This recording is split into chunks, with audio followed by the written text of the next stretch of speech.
to rise when we fall, burning out, hit the floor. It never ends, never sleeps. Words are weapons, take it to the streets. It's time to rise. Lead the way, look inside, fight the pain, hold the line. Lead the way, look inside, It's fight time the to pain, hold the line. rise. Lead the way, look inside, fight the pain, hold the line. Lead the way, look inside, fight the pain. It's time to rise.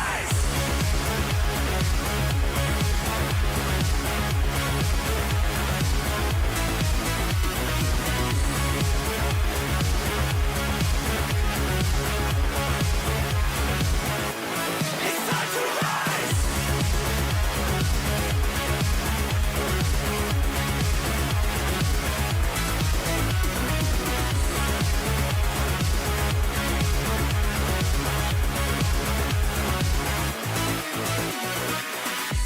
It's time to rise when we fall, burning out, hit the floor.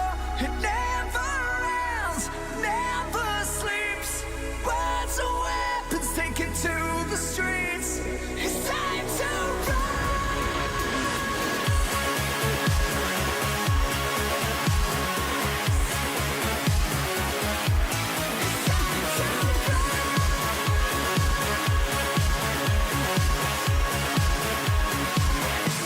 It's time to rise. It's time to rise. It's time to rise.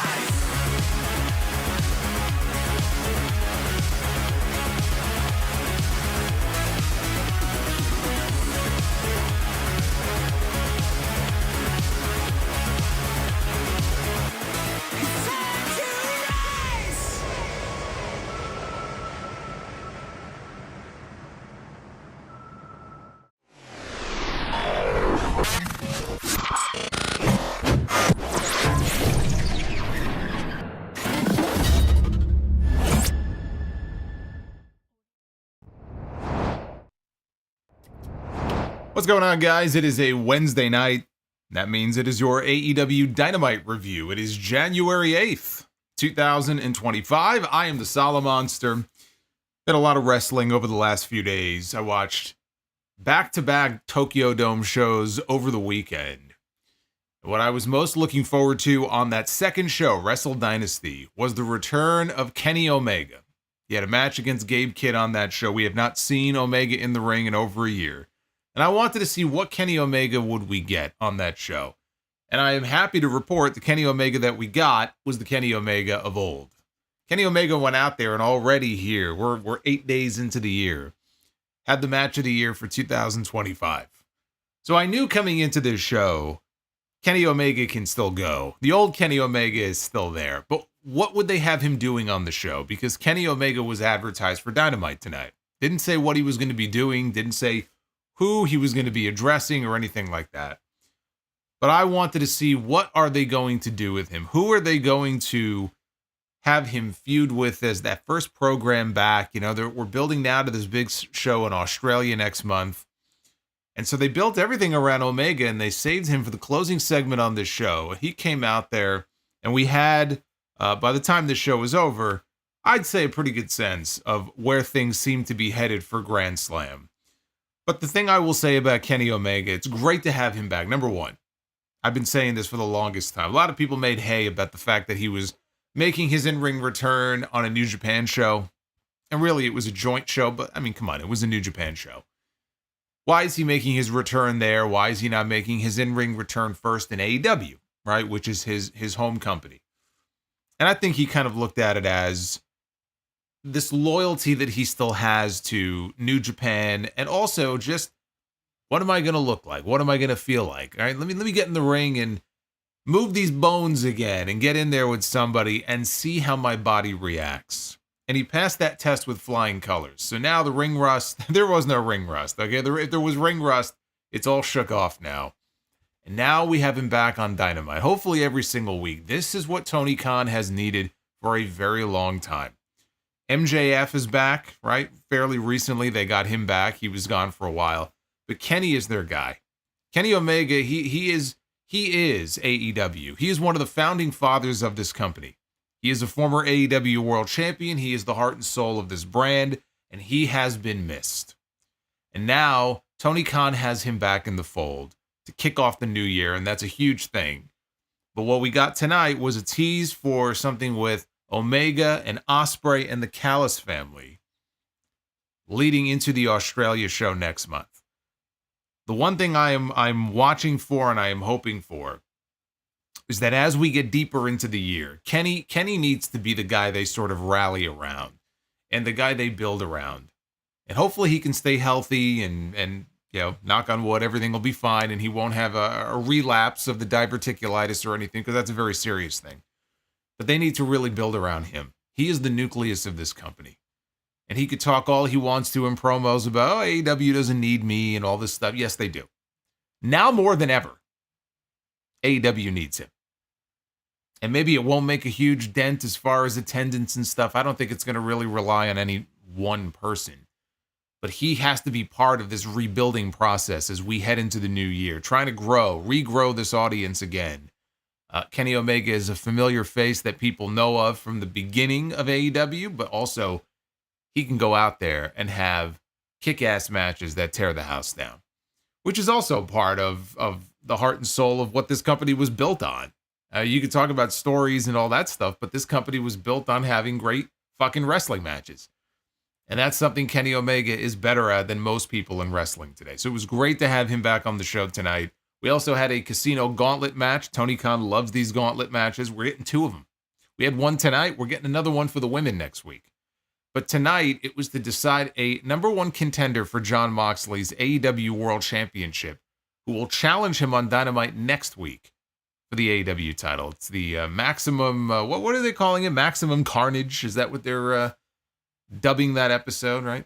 The Maximum Carnage episode of Dynamite. So we had our gauntlet match tonight, and a surprise winner, somebody I was not expecting to be the victor and to go on to get that title match next week, Powerhouse Hobbs. He's challenging Jon Moxley next week for the championship, and he is somebody who has been in the ring with Moxley before. In fact, the last time that he shared a ring with Jon Moxley before tonight, he got hurt. That's when he ruptured his, I think it was a patellar tendon injury, and he missed 7 months of his career. So there is some history there to play off of. They don't have a lot of time to play off that history because the match is in a week. They do have Collision this weekend. I'm hoping they lean more into that. We'll talk more about that when we get there. But that was a refreshing finish. Now, what happens next week? I'm not expecting a refreshing outcome to that match. But of all the choices they could have gone with in this gauntlet match, I don't object to them putting Powerhouse Hobbs over in that situation. What I do object to is focusing too much airtime on Jeff Jarrett and MJF. We had a Jeff Jarrett MJF segment that, honestly, the segment itself was not bad. But the idea that this is what MJF is potentially going to be wrapped up in here for a while, that just, that just makes me shake my head. We'll talk about that. We have some potential news as well on Malakai Black. Stop me if you've heard this before. I know these reports bubble up every few months. I'm waiting on the inevitable Instagram video, the rant on Instagram from Malakai refuting all of this. But we do have news on Malakai Black, and it's being reported this time by a source that I do think is very reputable. And so there could very well be something to this, and we'll get into that as well here as we go on in the review. None of the new champions that were crowned, AEW personalities who walked out of Wrestle Kingdom or Wrestle Dynasty with titles this weekend, were actually on the show. We got a video package, but there was no Mercedes Moné, who won her match with Mina Shirakawa on Sunday. No Konosuke Takeshita, who is now a double champion. He won the Never Openweight title this weekend, so he has that and the international title. He was not there. And the Young Bucks were not there. Now, the Young Bucks have been off of AEW television for a while. They are now the IWGP Tag Team Champions once again. They were not present on the show either. But again, this is your Dynamite review. We're going to talk about everything top to bottom here on this show. It is January 8th. And before I even go on, I just want to say to all of the folks who are out west in California right now, who are potentially in the path of these raging wildfires. I mean, it's all over the news, and it's only getting worse. It's very scary. the way this is spreading, and it's just sort of out of control. So if you are in the area, if you are in the path of what's going on there, if you are impacted in any way by it, please stay safe, because that is a very scary situation.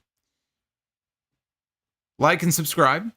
Super chats are open. We have a goal for potentially 2 more rounds of Be the Booker if we hit the super chat goal, so that you can find that in the live chat. We have a new super chat as well that has been added by popular demand after last night, or I should say Monday night, after Monday night. So that is up as well. You can check the description down below. And let's get into this here. You'll see the... Get the body in the proper position for the strapation dudes. Oh my God. No strapation. Yeah, this guy got strapped. This guy got strapped by 17,000 people in Los Angeles.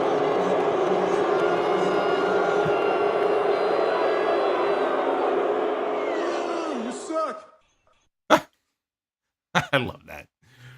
I had to put that little right at the end, that little punctuation right at the end. I love it. Oh, Hulk Hogan. Not a great week for the Hulkster. But a great week for me because it's just, I mean, the material is just priceless. But David, Alex, Kris, everybody, thank you again. You'll see the super chats popping up on your screen as we go along here. David, see, David, I knew you would like that. I knew you would enjoy that. It took all of 1 week, but the Pointer Sisters have been benched, at least for this week. They were already on the back burner. We had the new Dynamite theme song, I'm So Excited, last week by the Pointer Sisters. And this week we had a cold open. So we had no intro music at all. I hope he didn't pay too much money for it. But yes, we had no Pointer Sisters tonight. Excalibur, Matt Menard, and Ian Riccaboni were on commentary tonight. Ian was in to replace Tony Schiavone, who we were told was on assignment. And let me pause there because that ties into something else I wanted to address here. Now, I mentioned that I watched the Tokyo Dome shows this weekend. One of the announcers for New Japan Pro Wrestling is Chris Charlton. If you've watched any New Japan, he is very good at offering background on certain wrestlers and stories. He's also the one usually translating the Japanese promos for the English audience on these shows. And he's been with them for a number of years. And on the Wrestle Dynasty card this weekend, and this was across multiple matches, but especially during Kenny Omega's match with Gabe Kidd. And Gabe Kidd was ruthless in the build-up to this match as far as healing on Tony Khan and AEW. I mean, he was talking a lot of shit to really hype up this match. And during the broadcast, Chris Charlton was also talking some smack about AEW, and he was dropping comments about Tony Khan being a money mark, and he was mentioning stars that Tony Khan has signed away from New Japan. He mentioned Okada and Osprey and Jay White, and then he made a comment at one point to the effect of, what are they doing now, right? So clearly, I'm listening to this, and it was clear to me that he was really leaning into, the whole, I can't even say rivalry, but trying to manufacture something of a rivalry between the two promotions. He was trying to stand up as Mr. New Japan, basically. Even though there really is no ongoing angle between the two, I don't think it would be a particularly bad idea to try to stir something up leading into the next Forbidden Door. We have Forbidden Door coming up in the UK in August. And to try to change things up a little bit from the past 3 years, why not this time going into that show? Try to really build up some animosity between the two promotions. So you have at least a couple of matches on that card where it really is like us against them. And why not start now? Why not start early in the year? It's not a bad idea. Evidently, this was not something that was planned. He did it on his own. I'm not totally convinced that this isn't all part of some work, but it doesn't sound like it's a work. It sounds like they did not like the comments that he made. And he has been suspended, either indefinitely or for 2 months. There's been differing reports about how long he may have been suspended for. Tony Schiavone, though, he went on Twitter the other day and he posted a tweet that he quickly deleted where he tagged Chris Charlton in the tweet and said GFY. Okay, so he told him to go fuck himself. And then he made a comment about how he smells or something, whatever it was. I don't have it in front of me. But it was just a weird tweet to throw out there. And then he quickly deleted it. And it just so happens that he wasn't there tonight because he was on assignment. I'm wondering if he was quietly suspended by Tony Khan, even if just for 1 week. It's just too coincidental that all of this happens and he's not on the show tonight. When was the last time Tony Schiavone missed Dynamite or Collision? Like, come on. Something's going on here. I personally don't think that either one of them should have been suspended for anything. I think this whole thing is just overblown bullshit. I think Chris Charlton being suspended is bullshit. And I think Tony Schiavone's comment was stupid and immature, but, you know, because clearly if this is not a work, he was just reacting to Kris. And I you know, it kind of created this pile-on effect with him, AEW fans piling on him on social media because they were all up in their feelings because he had terrible comments about AEW. And I mean, come on, you know how the AEW diehards react to that. Not very well. So it created this pile-on effect. I just think the whole thing is bullshit. I really do. I like, really? You suspend the guy for this? I just think it's complete nonsense. But I do wonder if there was a very particular reason why we did not see Tony Schiavone on the show tonight. It's just too coincidental to me. So they opened the show tonight with Will Ospreay one-on-one with Buddy Matthews. Never a bad idea to open the show with a Will Ospreay match. As Buddy Matthews entered, they were airing highlights on the screen on the inset from his win way back in November on the Full Gear pre-show on the 0 Hour. He won a 4-way match. That's the last time we saw him on TV. We have not seen him in action since until tonight. And I said it then, I'll say it now. It's very weird to me how they went right from Full Gear into the Continental Classic. Buddy Matthews won that 4-way match. You know who else was in that match? The Beast Mortos. They put the Beast Mortos in the Continental Classic and not Buddy Matthews. Now, the Beast Mortos didn't win. I don't think he won a single match. I think he got 0 points in the entire tournament. So, better him than Buddy Matthews, I guess. But it's just bizarre to me that he would win, Mortos loses, but he earns a spot in the Continental Classic. Just doesn't make any sense. Now, the announcers here tried to sell the idea that Matthews was upset that Ospreay had eliminated Brody King from the Continental Classic. I think he's upset about the Continental Classic, although for very different reasons. Has nothing to do with Brody King. But these two were moving at a fast pace here. They were having a great match here. Both men, they hit the ropes. They crashed into each other on a double crossbody attempt that left them both down. Ospreay managed to land a leaping kick and then a flying forearm. Matthews avoided a super kick in the corner, and he delivered a lung blower. Ospreay rolled to the outside, and Matthews delivered a somersault senton. Back inside, Matthews delivered a Meteora from the top rope, covered him for a near fall. Both men ended up on the apron. Ospreay attempted an Os-Cutter from the apron. So he jumped onto the ropes, dove backwards. Matthews caught him, and he sent Ospreay flying off the apron right into the edge of the announce desk. And when he hit the desk, Excalibur made the comment, "This is a solid oak desk," he said. "Not a chance in hell that is a solid oak announce desk. Not a chance." Ospreay managed to come back in the ring. Matthews avoided an Os-Cutter, landed a stomp for a close near fall. Ospreay recovered. He hit a Styles Clash, which got another close near fall. And then he delivered the Hidden Blade as Matthews just sat there on his knees staring at him, just taking it. And he hit the Hidden Blade and he won the match. And this was just like the way that Malakai Black lost to Adam Cole. They had a match a couple of months ago. At least in that match, though, if you remember, Malakai he was selling a leg injury. Leg or an ankle, whatever it was, he couldn't stand up. So he just sat there cross-legged and basically said, "Hey, just give it to me." And Adam Cole lowered the boom. So it's a very similar finish, except in that case, Malakai had a reason. Right? He couldn't stand up. So he basically just kind of gave up and said, all right, hit me with it. Hit me with your best shot. Here, it didn't make any sense. It was just stupid because it's not like he was defenseless or he was kind of out of it and loopy. He's just like, all right, just go ahead. Just hit me in the head. Just, okay. So that looked very dumb. So Ospreay picks up the win. Other than that, real good match. When it was over, Ospreay grabbed the microphone and he began to put over Buddy Matthews.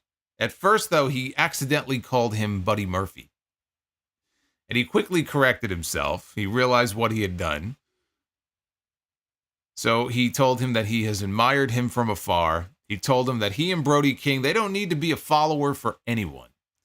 He said he could see him holding tag team gold or singles gold if he worked hard enough. And if he ever needed a man in his corner, he would be there for him. And Ospreay offered his hand for a handshake, and Matthews accepted. So that was a nice moment. And he put him over there at the end, even though he won the match. He gave him the ring. Ospreay left the ring. The fans were chanting Buddy. So this was their way, even in defeat, in trying to put Buddy Matthews over. Now, is it going to amount to anything? Probably not. Again, unfortunately, we're at a point now in this company where when it comes to a lot of these undercard talents, who they should be doing more with, and I'd like to see them featured more on TV, you kind of get your hopes up and then you get let down. I'm not getting my hopes up about anything here. But if you're wondering why, what was the purpose of this? Like, why are they going to split him away from the House of Black? Are they going to really give him a push? Is Malakai Black going to be upset that Ospreay maybe is trying to drive these guys away from him? That was my first thought. But then I saw that Fightful Select had a report earlier tonight that those they have spoken with in AEW are of the belief, now this is not confirmation of anything, but those they have spoken to in AEW are of the belief that Malakai Black was finishing up with AEW if he has not already done so. And they did not clarify if he would be appearing on TV again for the company.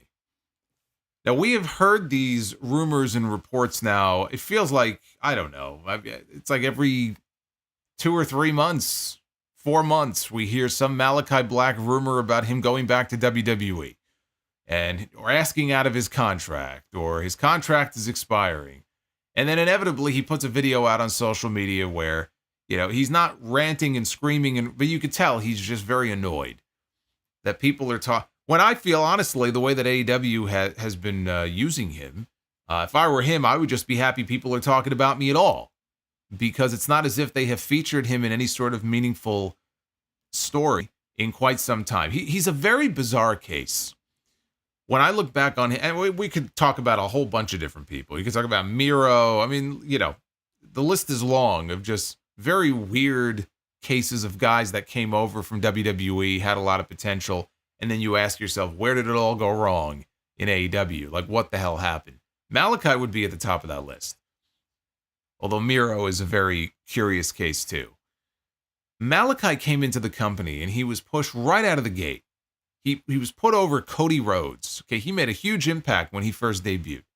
And you really thought this guy is a future AEW World Champion. I remember at the time I was talking about mapping out the next 2 years of AEW World title holders. And he was on my list. Because I just thought it's inevitable that at some point, it might take a year, it might take a while, he's going to be an AEW World Champion. And then at some point in the last year and a half, I came to the realization there's no fucking way that's going to happen. It's just never going to happen. Now, he was hurt for a while. He had a bad back injury, but that was a long time ago. So he has made it very clear he's not hurt. He hasn't been dealing with any kind of injury issues. He's been healthy. And he would get very annoyed that people would be asking questions when it was very bizarre that he was not in a singles match for months and months and months. And then finally, he started doing some singles matches. But Tony Khan was using him exclusively as a trios wrestler. And Malakai Black is somebody who can deliver for Tony Khan in this case in a variety of ways, but as a single star, there is a lot of potential there. There's a lot of money to be made with somebody like that, I think, in a singles role. He could be a singles champion in this company. And it just felt like Toni never saw him that way. He was largely protected, but never really pushed, is the best way I could describe it. Not that he was undefeated and has never been beaten, but he was pretty protected. I would say he was protected more than most, but never seriously pushed outside of that opening feud with Cody. And I don't understand why. It doesn't make any sense to me. But it's clear as day that if he does stick around in AEW, I mean, he's just going to be stuck spinning his wheels. And honestly, the best thing for him, if he, I can't imagine that he is thrilled in the position that he's in. And that's just me. I don't know. I can't get in the man's head. But assuming that he is somebody who is motivated and driven and has goals, as many wrestlers do, right? Very goal-oriented. They want to be high up on the card, or they want to be fighting for championships, because when you fight for championships, yes, it's a television show, but when you're fighting for championships, especially world championships, you're going to be higher up on the card, right? Why wouldn't he want to be higher up on the card? I refuse to believe that he is happy as a pig in shit with the position that he is in this company. If this report is true and he really is exiting the company, it's for the better. It's for the better, because clearly he has reached his ceiling in AEW. Not because he doesn't have the talent to do more, because Tony Khan just doesn't have a spot for him. And if Tony Khan doesn't have a spot for him, and he's not getting any younger, then he should leave and go somewhere else. And I could absolutely see him back in WWE. Clearly, Triple H was a big fan of his when he was in NXT. And I think that Triple H could definitely use a guy like him. You could plug him into a variety of roles. Not even sure if he'll be a world heavyweight champion, but at least he would be doing something. So if this is true, I hope it happens. And me personally, I would love to see him back in WWE under a new administration, get a second lease on life, because it's just very clear to me, if he's just stuck doing the House of Black, it's a waste of his talent. He could be doing a lot more than that. And for Brody King and Buddy Matthews, this is an opportunity for them as well, because Buddy Matthews is a tremendous talent. In the House of Black, okay, but it feels like he's kind of held back by that. Brody King, they've been using Brody King a lot more than Buddy Matthews in a singles role. But Brody King, 2 years in a row, he was in the Continental Classic. If they are going to go their separate ways, and I kind of feel like they should, I don't think they need to be a tag team. I think you could do singles with them, although they make a hell of a team. But if they split them up, I think Brody and Julia Hart, I feel like they would stick together. Buddy, I could see going off and doing his own thing, but I would see Brody and Julia still being together in some form or fashion. So I guess we'll just have to wait and see. This is the report that was out tonight. It sounds credible. We've heard this before from other places. It turned out not to be true. So always, read these things with a grain of salt.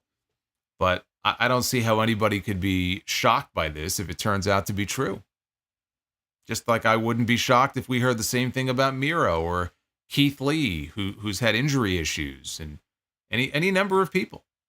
At some point, you just look at it and go, maybe it's time to just part ways and go their separate ways. And that's how I feel about Malakai Black. Now we have Private Party, the AEW World Tag Team Champions, who do not make very many appearances on this television show. In fact, I don't think they've wrestled a single time on Dynamite since they won the tag team titles from the Young Bucks, and that was the end of October. It is now almost mid-January, if you can believe it. I mean, it's the 8th, but before you know it, it's going to be mid-January. But here they were, tag team champions on Dynamite. They come out, they're celebrating their successful first title defense on Collision this past weekend. And they're on stage. They're out there now with a whole group of ladies. I don't know where they befriended these ladies. Perhaps they are locals. Maybe they were hitting up the local clubs and they said, hey, why don't you come with us? We'll put you on TV. But they had a group of girls with them. And they come out on stage and they have this whole setup like a club. And they have the red velvet rope and they have the security guard. So Isaiah Cassidy says it's time to celebrate. They got shots, they got drinks, right? They're ready to celebrate. Out comes the Hurt Syndicate. And we have MVP, Bobby Lashley, and Shelton Benjamin. They come out on stage. They step over the velvet rope. MVP says he wants to raise a toast to Private Party. Bobby Lashley also, he raises his shot glass and he says, here's to the Hurt Syndicate taking those tag team titles. And Isaiah Cassidy, when he heard that, he didn't like that very much. So MVP, Lashley, and Shelton, they all poured their shots out. What a waste of liquor. And they start to make their way down to the ring because Lashley has a match coming up. And so Private Party were just left on stage, just standing there. And that was the last that we saw of them. So a rare Private Party appearance here on the show, and it wasn't in a match. It's to set up clearly what is going to be a future match. And honestly, if this is going to be a future match for those tag team titles, it doesn't bode well for Private Party. But I'll talk about that. Let's talk about this match first. Bobby Lashley. He went one-on-one. First time ever. Bobby Lashley against Mark Briscoe. This was not a squash. They gave Briscoe some hope spots here. Lashley right away hit a spinning sit-out dominator for a near fall. Briscoe battled back. He hit some redneck kung fu. Jumped off the top rope into the clutches of Lashley, and he got launched to the floor. And then Lashley went out and steamrolled him with a pounce. After a break, Briscoe mounted a comeback. He got cut off, though, as Lashley hit a tackle, sent him hard off the... I mean, he took a hell of a bump back first off the apron. Lashley went out after him, but didn't realize that Briscoe had gone underneath the ring, and he popped Lashley with a chair, unbeknownst to the referee, and then followed with a springboard dive. MVP is on commentary, and he is flipping out. He cheated. This should be a disqualification. How is this allowed? So Briscoe hit a corkscrew moonsault from the top to the floor outside, and then inside hit the froggy bow. Bobby Lashley kicks out. Lashley dodged a corner charge, hit the spear, hit a huge spine buster, and then applied the hurt lock for the submission win. After the match, Shelton Benjamin and Lashley, they attacked Briscoe until Private Party. They sprinted out with chairs. They had a little bit of a face-off, and then the Hurt Syndicate retreated. So like I said, they gave Briscoe some hope spots here, but, I mean, the outcome was never in doubt. The Hurt Syndicate, noticeably, still getting more cheers than boos, even though they are being positioned very much as heels on this show. The fans, they don't hate these guys. They like cheering for them. This continues to be a consistent, I don't even want to say problem, but it continues to be a consistent pattern, no matter where they are, no matter what building or city they may be in. You just hear more cheers than boos for the Hurt Syndicate. But are they going to take the tag team titles off of Private Party already? That was my question coming out of this, because if they're building to Shelton Benjamin and Bobby Lashley as a tag team, and they get Private Party in a match, now maybe they don't just make the match. Maybe they have some, I mean, look, they love doing gauntlets. Tony Khan loves his gauntlet matches. It would not shock me if 2 weeks from now, we get another gauntlet. We had a men's gauntlet tonight. We have a women's one next week.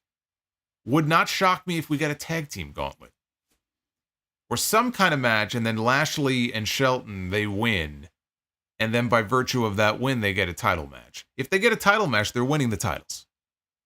And it sucks for Private Party, because if that's how this goes, if they defend their titles once or twice successfully and then lose them to Lashley and Benjamin, while that would be great for, Shelton Benjamin and Bobby Lashley, boy, would that be fucking terrible for Private Party. I mean, these guys just never had a chance. So, I mean, it's nice they're building up a program for them, but I don't think this is going to end well for them at all. And if they just turn around and take the belts off them, I mean, it's just a failure of creative. It's a failure of the tag team division right now. That after 5 years, you built a little story for these guys, that it took 5 years, but finally they win the tag team titles, only to take the titles off of them 3 months later. Now, 3 or 4 months, it's not like it's a week, but you gotta, context is important here. It's not like they've had a lot of successful title defenses. It's not like we get to see them on the main show every single week. Perception is everything, and the perception of these guys right now, who are your tag team champions, is that they don't belong in that position. People don't look at them the way they look at the Bucks or FTR or any of these other teams, because you have not taken the time to build them up You have not taken the time to build up their credibility to try to get people to look at them that way. They never had a chance. Putting the belts on them, it's not like the belts are going to make the man. I mean, that might be the idea here, but it's not working. So for their sake, I hope it doesn't just end like that. But I just don't see there being any other outcome if they go into that match. They do that match in a few weeks. I mean, that's it. It's game over for Private Party. I'm sorry. I don't see it going any other way for those two.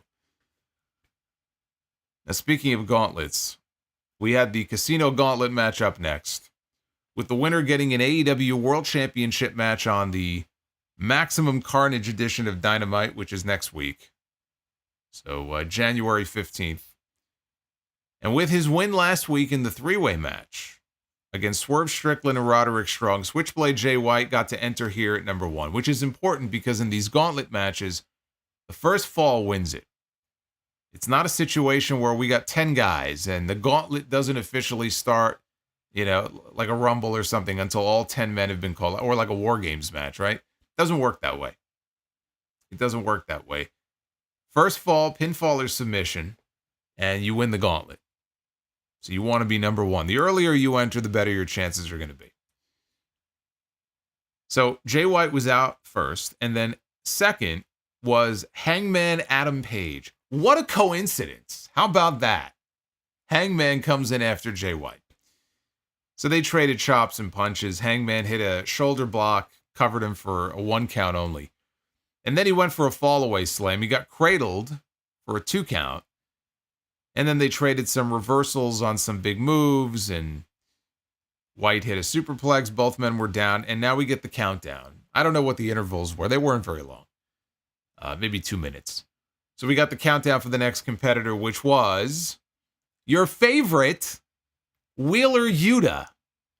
Wheeler Yuta has had more pay-per-view main event appearances than most of the names I mentioned before, like a Malakai Black and people who came over to this company who you thought would end up in the main event scene. Wheeler Yuta has had technically more appearances during AEW pay-per-view main events than those guys have. Sickening. Yuta comes in. Now, think about this. Yuta is part of the Death Rider. So if Wheeler Yuta wins this gauntlet, he challenges Jon Moxley for the AEW World Championship next week. I assume the idea here is that he would lay down for him. He's in there to try to give the Death Riders a win so they could basically get out of this title match next week. The announcers didn't articulate that, but I assume that's the idea with him being in this match. So he's the man who cost Jay White the AEW World title at World's End. As soon as he gets into the ring, Jay White drops him with a Blade Runner, had him pinned. Hangman, though, comes over and breaks up the fall. Hangman lands a fall-away slam, followed by a lariat in the corner. White fires back with a big chop, and then he delivers springboard lariats to Yuta. The countdown begins. We get our next competitor into the match. We hear Swerve Strickland's theme song, Whose House? And then it transitions into Ricochet's theme music. So we had the little fake out there. Ricochet was out next. And last week was the best thing they've done yet with Ricochet. Because after all the mocking and people making fun of him, especially Swerve, he got his revenge and he left Swerve Strickland a bloody mess. He looked like a psychopath out there. He's cackling at himself. Blood, not even his blood, but blood all over his face, his white shirt, dress shirt. So it was a great angle last week. Exactly what they needed to do with him coming out of World's End when he lost in the Continental Classic to Okada and then was, of course, draped in toilet paper. Now, he was also on the Wrestle Dynasty card this weekend. He was in the main event. He headlined the Tokyo Dome against Zack Sabre Jr. He was unsuccessful. That show also only had 16,000 people in the Tokyo Dome. So, of course, people now are joking, well, that's what happens when you put Ricochet in the main event of the Tokyo Dome. Of course, Kenny Omega was on that show, too. So, you got to be fair.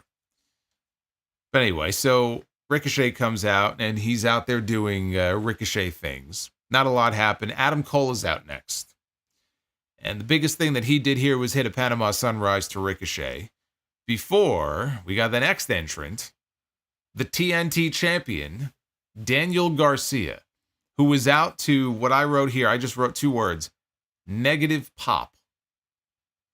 Like, you know what a pop is. What is the antithesis? What is the opposite of a pop? It's a negative pop. It's no reaction. That's what Daniel Garcia, the TNT champion, got when he came out. Powerhouse Hobbs was out next. He did not get a negative pop. He launched Ricochet to the outside, and he's ragdolling anybody in his path. He's ragdolling guys. Hangman mocked him, and so Hobbs threw him just clear across the ring. And so before they go into a commercial break, Hobbs is in firm control of this match. Into the Gauntlet next, we had Roderick Strong. And he dishes out some backbreakers to almost everybody. Ricochet finds himself surrounded and beaten down by Cole, Strong, and Daniel Garcia. Everybody starts hitting big moves. Jay White wanted a Blade Runner, but again, as with World's End, Wheeler Yuta steals a win away from him with a low blow. Number 9, the Murder Hawk Monster, Lance Archer, who never wins anything. But he's a big, scary-looking guy, so he comes out, and Wheeler Yuta does a dive out to the floor, but Archer is there waiting for him. And Archer, of course, outweighs him by probably 100 fucking pounds. So here comes Yuta out of the ring. He grabs him by the throat on the way down, choke slams him hard onto the ring apron. Archer kept up the choke slams inside the ring and then took turns chucking Ricochet back and forth with Powerhouse Hobbs. We got chants of meat from the crowd. And the 2 big men, they went back and forth. They were selling power slams and boss man slams. Kyle O'Reilly entered at number 10. Again, to a negative pop. Nobody cared. O'Reilly comes out. He beats the hell out of Yuta on stage. Because as soon as he came out of the tunnel, Wheeler was there. So he's battering him with kicks. And the Undisputed Kingdom, which now had 3 members in this match, were using their strength in numbers until Jeff Jarrett, the last outlaw, who on this television show last week told us that he had re-signed what will be his final talent contract with AEW. Final talent contract of his career. And he wants to be the AEW World Heavyweight Champion. If he wins this gauntlet, he will get his title match against Jon Moxley next week. But you had to know that wasn't going to happen because they're doing the long story with Jeff Jarrett. This is their John Cena now. So they weren't going to blow this off in 2 weeks. But he comes out at number 11, and he was immediately, before he could even get into the ring and get his jacket off, he is immediately attacked by Wheeler Yuta in the aisle. And you wonder if that's under orders from Jon Moxley. So they fought off through the curtain to the back. They cut back to the ring, and the match continues. So Jarrett never actually got into the match. But that left Archer and Garcia to fend off the Undisputed Kingdom until Hobbs just ran through them all. Archer wanted a blackout on Hobbs. He wiggled free, sent Archer to the outside. Kyle fired off kicks. He ran into a big-time spinebuster, though, and that allowed Powerhouse Hobbs to pick up the win. The surprise win. We didn't even know who else was going to be in the fucking match anyway. All we knew was that Jay White was number 1 and Jeff Jarrett was going to be in it. That's all we knew. So I didn't even know Hobbs was going to necessarily be in the match. And even when I saw that he was, I didn't think he was going to win, but he did. And that was refreshing. Now, Renee climbed into the ring immediately when the match was over. She climbs into the ring to interview Hobbs. And she asks him what it means to get a shot at the title next week. And Hobbs said that Moxley is the man who brought him into AEW, right? He just wants to shoot straight. Jon Moxley is the one responsible for him being in this company. But next week, he plans on shocking the world. But not only that, he's going to make Jon Moxley his bitch. And you should have seen the look on Renee's face. She was so thoroughly offended and disgusted by this as she walked away. The gauntlet itself, I thought, was fine. I didn't have as much fun with this one as I have some of the past ones they've done. But it's a great concept. Just the way they do it, the format. Generally, it's a fun match. Like I said, I didn't think this was as good as some of the other ones they've done. They gave them a lot of time, though. They gave this 25 minutes, and we had 11 people called out, which is a pretty decent number. But for Hobbs, I say good for him. To me, I was happy to see him, or someone like him, someone who I feel should be doing a lot more on this show and isn't, being the one to get the nod here. So I like that. And now he's headed for a rematch with Jon Moxley, because the last time they set foot in the ring together was in April of last year. They had an IWGP World title match on Dynamite. This was right after Moxley beat Naito, I think in Chicago, to win the IWGP title. And he defended the title against, it might have been a Daly's Place now that I think about it, but he defended the title against Hobbs. And in that match, Hobbs came charging into the corner. And just the way his knee, I guess, hit the bottom turnbuckle, I think it was, he hurt his knee. And it was clear as day that he was in pain, like something was wrong. And the match ended shortly thereafter, and then he was gone. And he missed a very long time before he came back in November. So what we need, and they did mention this on commentary, but so what? Like, you've got a week now to promote this match. That's all you got. And what we need is a promo from Hobbs on Collision this weekend, because that's all we have time for. We need a promo from him on Collision that brings up the fact that, Jon Moxley, you may have brought me into this company, and I have all the respect in the world for what you've done in the past. What you've done lately, though, I have no respect for. But the last time you and I shared a ring, I got hurt. You hurt me. You cost me 7 months of my career last year. So now I'm coming for your championship. I'm costing you your title. That would be the gist of it. But I think we need something like that, because that's the story. You have a personal hook there, right? They had a match, he got hurt, and look at all the time he missed.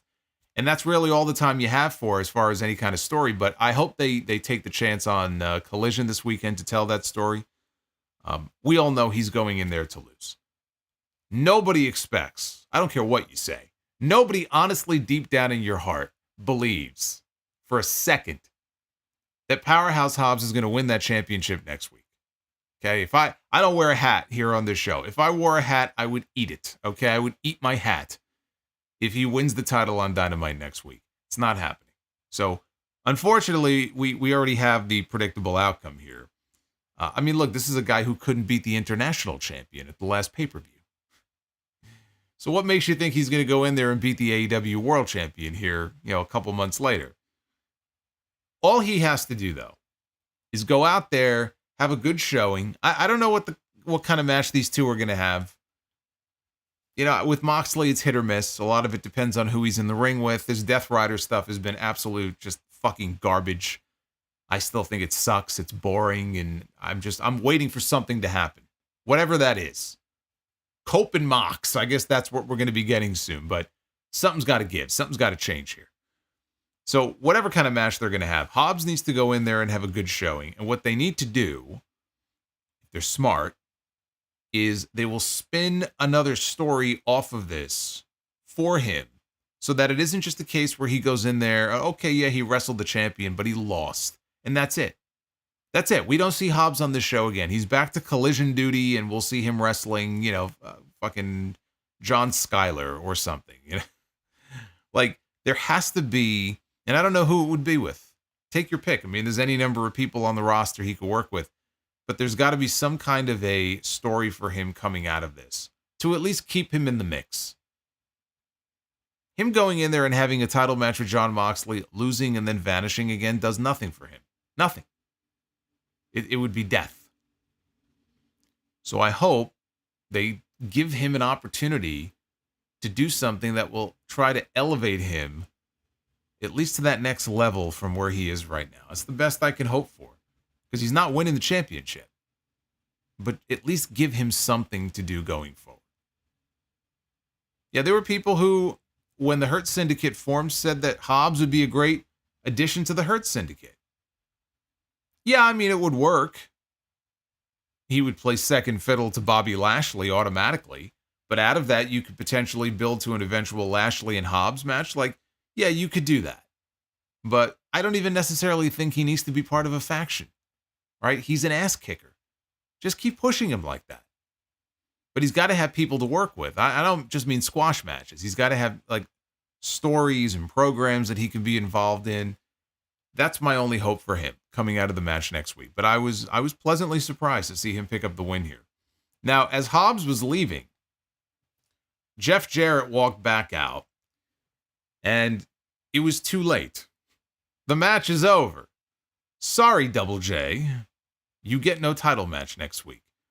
Hobbs put his hand out, though. The two of them shook hands, but Jarrett kept walking to the ring. The camera followed him as he entered the ring. And then after a quick video that they aired hyping next week's match between Hook and Christian Cage, they came back and Jarrett was in the ring with Ian Riccaboni. And I didn't mention this before. Ian Riccaboni, I thought, did a great job tonight. Ian Riccaboni is the one who I think should be in that lead announcer position on this show. Now, I know Excalibur is their guy. He's been there since day one. I don't even know if Ian wants the spot. I know he didn't want the spot on Collision because he's got a shoot job and he wants the weekend to be with his family. So maybe he doesn't even want it, but he's great. And I enjoy his commentary more than Excalibur. Excalibur can be very, very grating on my nerves. Ian Riccaboni does a tremendous job. I wish he was in that spot on this show, but at least we got him for 1 week. So Riccaboni is in the ring, and he says they were all hoping for the storybook ending tonight in Tennessee, a state where Jarrett's family put professional wrestling on the map. And Jarrett said it's 2025. And the last outlaw has to ask one question. Does he still have what it takes to climb that mountain? And before he could continue or answer his own question, he was interrupted by MJF's music. And MJF got in the ring and he called Ian a Bible-thumping prick and told him to get out of his ring. So off he went. Then he introduced himself. He said, I don't think that you and I have been properly introduced. And he said that he is the greatest AEW World Champion of all time. And he says that he wants his Triple B back. But the world title scene right now seems to be a lot of hard work. He said Powerhouse Hobbs is the number one contender because of Jarrett's failure tonight. Couldn't get the job done because he got beaten up by, he goes, checks notes, Wheeler Yuta. And you could hear people in the crowd laugh because it is obscene. Okay, that anybody would be viciously attacked by Wheeler Yuta, so he mocked him for that. Then you've got Adam Copeland, he said, and Christian Cage and Hangman Page, and none of these men are worthy of holding his Triple B. But he can think of one man who just might be. A man that has beaten some of the biggest icons in this sport, a 12-time world champion, a 2-time Hall of Famer, Double J. Jeff Jarrett, Jeff, JARRETT. Good old Double J. Not that he knew any of that personally, he said. He had to Google it because he's not a dinosaur. But kudos. He said his dad, MJF's dad, told him that he was a big fan of Jarrett's when he was a little kid. And he knows that Jarrett said that he wants to be a world champion, but with him signing that last contract, he said the clock is ticking. He then revealed that the contract that Jarrett signed is only for 1 year. And it's not a case where he wanted to sign a 1-year deal, but rather that's all that pro wrestling thinks he's got left to give. But hey, he's just telling the truth. He's not here to piss off Double J. I'm not here to piss you off, Double J. He's here to help him. The way he sees it, he's only got 1 year to prove that he still got it. 1 year to make sure that he proves himself and makes it back to the top of the mountain, and he can help him do that. All he asks is one tiny little favor. When he helps him procure his Triple B, he's first in line for a title shot. And he says, so, you want to make a deal. Now, we just heard from MJF last week on the show when he said that he's finally done with Adam Cole, thank God. and he wants his Triple B back, and he's going to go after the World Championship. So I guess, so this is the way, I guess, that he plans on getting. Now, why, though? Why would he need Jeff Jarrett to get back his world title? I assume it's just a case of him saying, well, I don't need him, but if he's going to challenge for the title, I may as well double my chances of becoming champion and buddy up to this guy. And so if he happens to beat me to the punch, I can get him to guarantee me being the first person in line for a title shot. Then I guess that would make sense if that's the idea here. Jarrett said that MJF was the AEW World Heavyweight Champion, the longest reigning one of all time, but he's still too young to understand that you learn a lot more from your failures than you do from your successes. But that doesn't mean that he'll get there again. He said around here they call kids like MJF one-hit wonders. He said he knows the road he's got to go down. He's been at rock bottom. Life, not just the wrestling business, life, he said, has put him at rock bottom. But that gives him the chance to scratch and claw his way back to the top of the mountain. Tonight, MJF had the chance to enter the casino gauntlet. But instead, he chose to come out here to scheme and connive. He's been on top 12 times, and he's looking for number 13 in 2025. And like that old expression goes, what a difference a year can make. He said he's sure going to make the most out of 2025, so it comes down to this. He doesn't need MJF, and he's not buying what he's selling. And then he called him an entitled prick, and Jarrett left the ring. I can't believe that we have John Cena and Jeff Jarrett more or less doing the same story here in 2025. We just had John Cena on TV on Monday night talking about how, guys, I don't think I can win number 17, right? I'd love to, but I don't think it's going to happen. Unless, of course, I can go in the Royal Rumble and win the Royal Rumble, right? So now he's going to go in the Royal Rumble. They just kicked off on Monday night the story of him going after number 17. And then 48 hours later, we have this promo from Jeff Jarrett. Now, I mean, granted, he cut the first promo last week, but he's doing the same thing, right? He's got 1 year left. That's it. 1 year, just like Cena. This is it. He does it now or never. He wants to hold gold. He's had 12 times world champion. He needs number 13. It's the same story. Now with John Cena is a much bigger star, obviously. And he's got, Jarrett's got 10 years on him. I think exactly 10 years.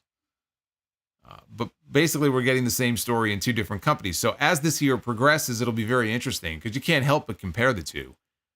And the Jarrett one, I think this is going to carry on for many months. Cena is going to go all year. I don't know if Jarrett if they're going to milk that until December, but we'll be able to follow these two stories now and see the differences in how these two promotions and in how Triple H on one side and Tony Khan on the other, take these legends and push them and craft this story around them trying to be world champion. Which one becomes world champion first between the two of them? It'll be very interesting to see how the two stories end up being different. Look, I wouldn't be surprised. Number one, I wouldn't be surprised if this is something that MJF asked for, because I'm already seeing comments about I can't believe they have MJF doing this. Okay, I agree. This is the best thing that MJF could be involved with right now is ridiculous. Now, it's 1 week. I don't know how long they're going to drag this out for. Clearly, we're getting an MJF and Jeff Jarrett match. And I'm not even saying it's necessarily going to be a bad match. But I was so tired of MJF and Adam Cole that I think, while I think it's ridiculous that they have now transitioned from that to this, I think because I was so ready for that to be over with, that this doesn't bother me as much because at least we are finally getting something different with MJF. This is not what I asked for. This is not what I was hoping for and expecting. But at least it's not Adam Cole. Because I don't know that I could have taken another month or two of that story. Like, there's just no way. So at least it's something different. I didn't say it's great, but it's something different, okay? But also, Jeff Jarrett, I will say this. There is a story to be told here if Tony Khan wants to tell this story, which clearly he does. And I could see people getting behind it. Jarrett is very savvy. He's been doing this for a million years. And now he's in that elder statesman position where he knows how to go out there and get sympathy from the crowd and get the crowd to cheer for him. Like the days of him being a heel and, doing the slap nuts stuff and all that, that's in the past, right? This is now babyface, veteran Jeff Jarrett, Hall of Famer Jeff Jarrett. And he's smart enough to know, he's been in this business for so long, how to get the people to rally behind him. Conversely, MJF is really good at getting heat. He knows how to piss people off. He knows how to get people to hate him. And one way to do that is to heel on the legend that people want to cheer for. So I think it's a dynamic that could work here. And because of that, I think when they do the eventual match, it may actually turn out to not be a bad match, right? But again, that's not the issue. Whatever this is going to be, I hope they transition away from it quickly, because the fact that MJF, since he's come back, has been trapped in a dead feud with Adam Cole, and now he's in a program seemingly with fucking Jeff Jarrett. And to think that MJF was like the crown jewel that Tony Khan, the bidding war of 2024, right? Everybody's going to be going after MJF. And all the buzz around him, right, as we headed into last year. And where did it all go? It's like that never even happened. So then he was filming a movie role. He wasn't on television every week, but he doesn't feel like one of the top stars in the company. Talk about Kenny Omega. We talk about Will Ospreay. Jon Moxley, there he is 5 years later. He's still at the top of the heap. World champion fucking 4 times, this guy. MJF, it's like he just feels like another guy on the card, and that has to change quickly. He's got to be doing more than just this. I was encouraged last week when he finally said, hey, you know what? I think I want to get my world title back. Good. I'm surprised it took 6 months for him to remember that. But this is not what I had in mind here. But I'll keep an open mind as far as the actual match, because I think the dynamic between the two of them could work. But I can't bring myself to get excited about this Jeff Jarrett story. I just can't. You want to tell that as a little side story, that's one thing. But like now he's in there with MJF, and how long is this going to go on for? It's just, you can't fake enthusiasm for something if you're not into it. But that doesn't mean that it can't work. And like I said, I'm just happy that we are done with MJF and the Undisputed Kingdom. That at least is a plus. I'll take my victories here where I can get them. It was time to cope. Are you guys ready to cope? Adam Copeland was out to the ring next by himself for a promo. And he gets in the ring and he says that while he was gone, with his injury, Moxley and the Death Riders, they took out Bryan Danielson, possibly for good. They took out Darby Allin recently. They also tried to take out FTR. And it just so happens that FTR are really good, close, personal friends of his. He says that was a massive mistake. Moxley has said that guys like Orange Cassidy and Hangman and Switchblade and Darby, they don't have what it takes for the grind to be the champion. And he disagrees with that, and that no one has fought through what he has fought through just to be standing here in this ring. And he will die on that hill, he said. Well, he may die in the ring if he has another one of those dives off the top of a cage. Hopefully we never see that again. But he said he's a different animal entirely from anybody else. He goes, you're looking at a man who broke his neck in a match with Eddie Guerrero. And what did he do? He got up and he wrestled another 20 minutes and he won that match. He's a man who wrestled Malakai Black in a barbed wire steel cage match. And what did he do? He said he wrestled for another 10 minutes and then he won that match. So please, Moxley, as much as he knows how tough Moxley is, please enlighten me. What can you do to me that hasn't been done before? Death Riders music hit. They took their sweet-ass time coming through the crowd. Moxley, Yuta, Claudio, no Marina Shafir, still no Pac. But they took so long that before they could even hop over the barricade to ringside, they get ambushed from behind by FTR. So the babyfaces, for a change, set a trap. Copeland joined in on the attack and got Moxley in the ring, but then Marina Shafir did show up to distract Copeland, and then Pac showed up. We haven't seen Pac in weeks. Pac showed up. He attacked from behind. Now Copeland was all alone in the ring as Moxley slowly choked him out with the Bulldog choke, and out he went.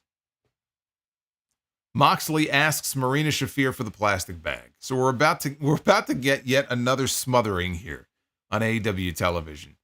But back out comes Powerhouse Hobbs. And he takes his time. He just looks like a total badass. Coming down to the ring. So much so that the Death Riders retreat. And this is what I mean. Like, you want, perception is reality. And you want to, in the 1 week that you have, build up Hobbs to the best of your ability as someone who is just this intimidating monster who even the Death Riders really don't want to have any part of. They backed off here. They wanted no part of this, man. And that's how the segment ended. They didn't give any kind of clarity on, when they might be doing Moxley and Copeland. I have to imagine that's going to be the title match on the 15th next month in Australia. I would think Moxley is defending his title on that show, and if he is, it's going to be against Copeland. Mariah May was backstage. Pre-tape promo here. She was talking about the women's casino gauntlet match next week, and she tells all the women competing to dance like the marionettes they are before she cuts their strings and burns them alive. Might not be the best thing to be saying. Harley Cameron, she screams her way into the shot and said that she wants to give the fans an appetizer on Collision. Mariah said, look, you're not getting a title shot. And Harley said, that's fine. It could be non-title. And she said, just some hot girl graps. I like the sound of that. I'm okay with that. Don't you want some hot girl graps? I'm cool with that. So they're going to have that. They made that official for Collision this weekend. Mariah is great. I think Harley Cameron is great. I've talked about her a little bit recently. She's just got this great personality for television. Like in the ring, even. In the ring, she's perfectly fine. And she could work, but she just has this charisma to her that not a lot of people have. And I think that it will carry her very far, whether it's in this company or another company. But they should definitely be doing more with her. We don't get to see her on Dynamite very often. So it was nice to see her pop up on this show for a change. We had a three-way match with Toni Storm, Kris Statlander, and Willow Nightingale. This is fresh off the four-way that Willow was in at the Tokyo Dome at Wrestle Dynasty that she did not win. This was for the right to enter next week's Women's Casino Gauntlet match in the number 1 spot. They did not get nearly as much time as the Gauntlet match did, but they made the most of the time that they did have. This was good. Storm kept getting tossed out to the floor, and she finally put a stop to it with a crossbody off the top onto both women. Storm tried a sunset flip at one point on Kris Statlander. She didn't budge. And Statlander just stood there and she starts flexing, right? She's standing there completely oblivious to the fact that Willow comes up from behind and she delivers a slingshot. Now, Toni is still underneath Statlander's legs. Willow gives her a slingshot. And so what we got here, that sent Toni Storm face first up into Statlander's crotch for the low blow. It's the wildest low blow I've ever seen. Kris Statlander got a face full of Toni Storm down in her nether regions. Cue up the Dolph Ziggler meme. You know you're thinking it. You may as well cue it up. Cue up the Dolph Ziggler meme. Hey, OMG, I love you too. Says, I love you, Solo. I love you too. Where are we at on the likes, by the way, for Be the Booker? I don't know. It's not looking good. So Toni tried for the crossbody again, but this time she got caught. Willow and Kris, they did a double fall-away slam. Statlander tried to offer a handshake to Willow, but Storm cut them both off, and then a three-way slugfest ensued. Toni delivered a headbutt, Willow hit the discus lariat, and we got a triple down. All three ladies down on the mat. Statlander backdropped out of Storm Zero. She hit a shotgun dropkick, but as she charged in, Willow met her with a pounce out of nowhere. Toni hit the sweet cheek music to Statlander. Willow hit a cannonball on both before laying out Storm with a DVD for 2. Toni avoided the Chaos Theory. Nightingale, though, was there to hit a double German suplex. Statlander countered the Doctor Bomb with a jawbreaker. Willow. Love Willow. Willow hits a German on Kris, who hits a German on Toni at the same time. Storm with a roll-up on Willow. Kris, though, breaks it up. Willow got sent out to the floor, and Statlander drops Toni Storm with Saturday Night Fever and gets the win. Now, after the match, Renee was backstage with Toni Storm, a dejected Toni Storm, who said that she gave it her all, but clearly she is not ready yet. She says that it was an honor to be in there with Statlander and Willow, but she's going to keep working hard because right now it is not Toni time, she said. Now, she was talking here like she possibly is not going to be in the Gauntlet match next week. I cannot imagine that not only that she's not in the match, but that she doesn't win the match, because the winner of the Gauntlet next week is going to get Mariah May and a shot at the Women's World title in Australia at Grand Slam. How could that not be the match? Of course it's going to be the match. It's got to be Mariah May and Toni Storm. So she will be in the Gauntlet next week, and I'm sure she's going to win. Look, Jay White won a triple threat match last week for the #1 spot in the Gauntlet match tonight, and he failed. So even though Kris Statlander won the #1 spot, that doesn't mean she's winning next week. Toni Storm is going to win. She's going to go to Grand Slam. And it's one of two things. I mean, either she's going to come out of this amnesia that she's had, or I tend to think that we come to find out this was all put on. Again, this is the best performance in the career of timeless Toni Storm. And she'll probably win back the Women's World title. See, I was kind of hoping they would build here in 2025 to a title match with Mariah May and Jamie Hayter. You know, maybe by like Double or Nothing time, because they've done nothing with Jamie Hayter. Now they have her feuding with Julia Hart. That's like the biggest thing they've done with her. She's been back since August. They have done fucking nothing with Jamie Hayter. So now you gotta take your time and really kind of get her back into the mix before you could do anything with her. Yeah, there's a lot of talk about who's going to take the TBS title away from Mercedes. A lot of people have floated Athena's name. You could do that match maybe in Texas at All In. But of course, you would have to believe that Athena is going to end up on the women's roster in AEW, which you're not fucking fooling me with that. I'll believe it when I see it. I tend to look at that and go, Jamie Hayter could be a good option for the TBS title, if not the Women's World title. You could do Jamie Hayter unseating Mercedes, but you have to build to it.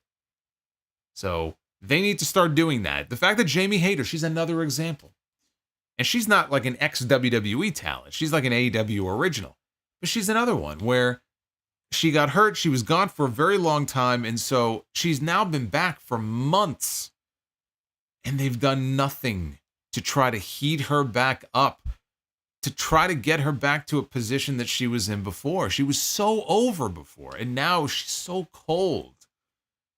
And I just don't know. We're in January now. And they're not doing anything to build her up for the future. So Toni Storm may well go in there and beat Mariah May next month. Even Toni Storm. Like, Toni Storm is the one who beat Jamie Hayter to win the title in the first place. You could build to Toni Storm and Jamie Hayter. But my point is they're not doing anything to build Jamie Hayter. That should be one of Tony Khan's priorities. Not his #1 priority, but that he made a list of like top 10 creative priorities here. Like that's up there on the list. Okay. She was that popular at one point that he needs to find a way to heat her back up again. This shouldn't be hard. I don't know what he's waiting for. I really don't. They closed the show with the return of Kenny Omega, who already had the match of the year this past weekend at Wrestle Dynasty. They had, if you didn't see that match, they had, him and Gabe Kidd had just an outstanding match. I got a full review of both shows up on the channel right now if you missed it. And if you didn't see the shows or you're not really that into New Japan, go listen to the review anyway. I'll get you caught up on everything. It was just a great match. And Kenny was in his Tokyo Dome form, his final form, and it was great to see. But he entered here to the new music that he debuted at the Tokyo Dome. He came out to new music on that show, which is not as good as his AEW music. But this one, it has kind of a, and I know he's a big fan of it, so I guess I'm not surprised. But it kind of has like a Final Fantasy vibe to it. I don't know if it has a name or anything like that, but that's the vibe it gives me. But he got a great reception. He gets in the ring, and he said that that reception is not making this any easier. But thank you. He looked very sad. Like, and I'm just sitting here going, you're not fooling me with this shit. It was almost like he wanted you to think, oh my God, is he out here to announce his retirement? I'm like, I just saw the show this weekend. Like, you're not fooling me, okay? You're not fooling me. This is the same Kenny Omega. He's back. Don't give me this bullshit. Nice try. But he said it was a little over a year ago that he checked himself into the hospital and he found out that he had diverticulitis. And for those who don't know what diverticulitis is, it took 2 feet of his intestines from him. And if he hadn't checked himself into the hospital when he did, his doctor told him that he would have been dead. And that's a shoot. He was very, very sick. You could see it. Like, if you go, I'm almost positive that it was the last segment that he had on TV before he got checked into the hospital. He was doing the Golden Jets thing. Him and Jericho were going to challenge and probably win the tag team titles at World's End. So the match never happened. But they came out for a promo on Dynamite. He looked terrible. I mean, I'm not going to say, like, looking at him, I was like, oh my God, he looks like he's dying. But he did not look good at all. And if you go back, you could tell something was very wrong with him. Something was off. But nobody knew just how off it was. And it was very serious. Like, had he waited, it's very possible he wouldn't be here right now. That's how serious it was. So this year, he said, has been a roller coaster ride. But after a successful surgery, he had 2 questions. Number 1, he asked the doctor, how long is the recovery going to be? And number 2, when can I get back in the ring? And the doctor gave him a very sobering answer. The doctor said, Kenny, you'll be lucky if you just are able to return to a normal life, let alone, like, get back in the ring and wrestle. So being a pro wrestler and doing what they do, you push things a little too hard. And so he ended up back in the hospital 4 more times for 4 more weeks at a time. And he questioned, can I even do this anymore? Can I even do this anymore? And he can't lie, there was a moment where he felt like giving up was the safest option. And once he considered that option, he realized, what purpose does he even have on this planet if he doesn't have the fans with him? A few days ago, he found his purpose in Tokyo, Japan. Just like he found his purpose here tonight, and that is, if he is not in the ring every single week, giving us everything that he has, then he is just not living. So even though he might not be the same guy, this new version of Kenny Omega that is not concerned about money, he's not concerned about power, he's not concerned about revenge, he can still prove. And then he got cut off. Got cut off by Don Callis's music. Callis walked out with a microphone, says, well, look who's back from the dead. Like, he didn't even get the word dead out before Omega. He jumped out of the ring. He sprinted out of this ring. And it's a short aisleway, but sprinted out of the ring down the aisleway and got his hands on Callis until Brian Cage and Lance Archer came out to rescue him. And then they double teamed Omega. They took him into the ring. Kyle Fletcher showed up. And so now it was 3-on-1. And Brian Cage delivered a body blow to Omega right into his previously diverticulitis-infested intestine. He just struck him right in the ribs, and the announcers sold it big. Will Ospreay's music hits. He runs out with a chair. He fights off the Callis family. And then he's standing in the ring with the chair. Slowly turns to look at Omega. Omega looks at him. Ospreay drops the chair. We get a face-to-face with them in the middle of the ring. Tense standoff. And that's how they went off the air. Two men who have been wronged by Don Callis in the past. Although they didn't look united. They didn't look very happy with each other. But they very quickly, in running down the card for next week, added that Tony Khan just announced that, I guess Tony Schiavone wasn't there, so we couldn't have Schiavone. I'm being told in my ear by Tony Khan. But they said Tony Khan had relayed the message that it's going to be Kenny Omega in ring next week against Bryan Cage, which is great. It's great because this is what I was hoping for. I was not so much interested in Kenny Omega coming back and then making appearances here and there. We need Omega back in the ring now. Like, he doesn't even have to wrestle every week, but we need him back in the ring now. We need to get him back in the mix now. So they're not wasting any time. He's going to be back in the ring next week against Bryan Cage. I love, by the way, how he's out there saying, I'm not back for revenge. And then a moment later, he's sprinting out of the ring towards Don Callis to get his revenge on the man who wronged him. So a little bit hypocritical there, I would say. But I, with that comment though, I wasn't even thinking about Don Callis. I was thinking about the Elite, and it made me wonder if this is their way of effectively writing that off for the time being. Because you would think, like, the last time we saw him on TV, he was laid out by the Elite. They tried to kill the guy, right? Jack Perry and the Bucks and Okada. And we know we got that little tease with Okada. So clearly they're building to something with him and Okada for All In. But All In is not for another 7 months.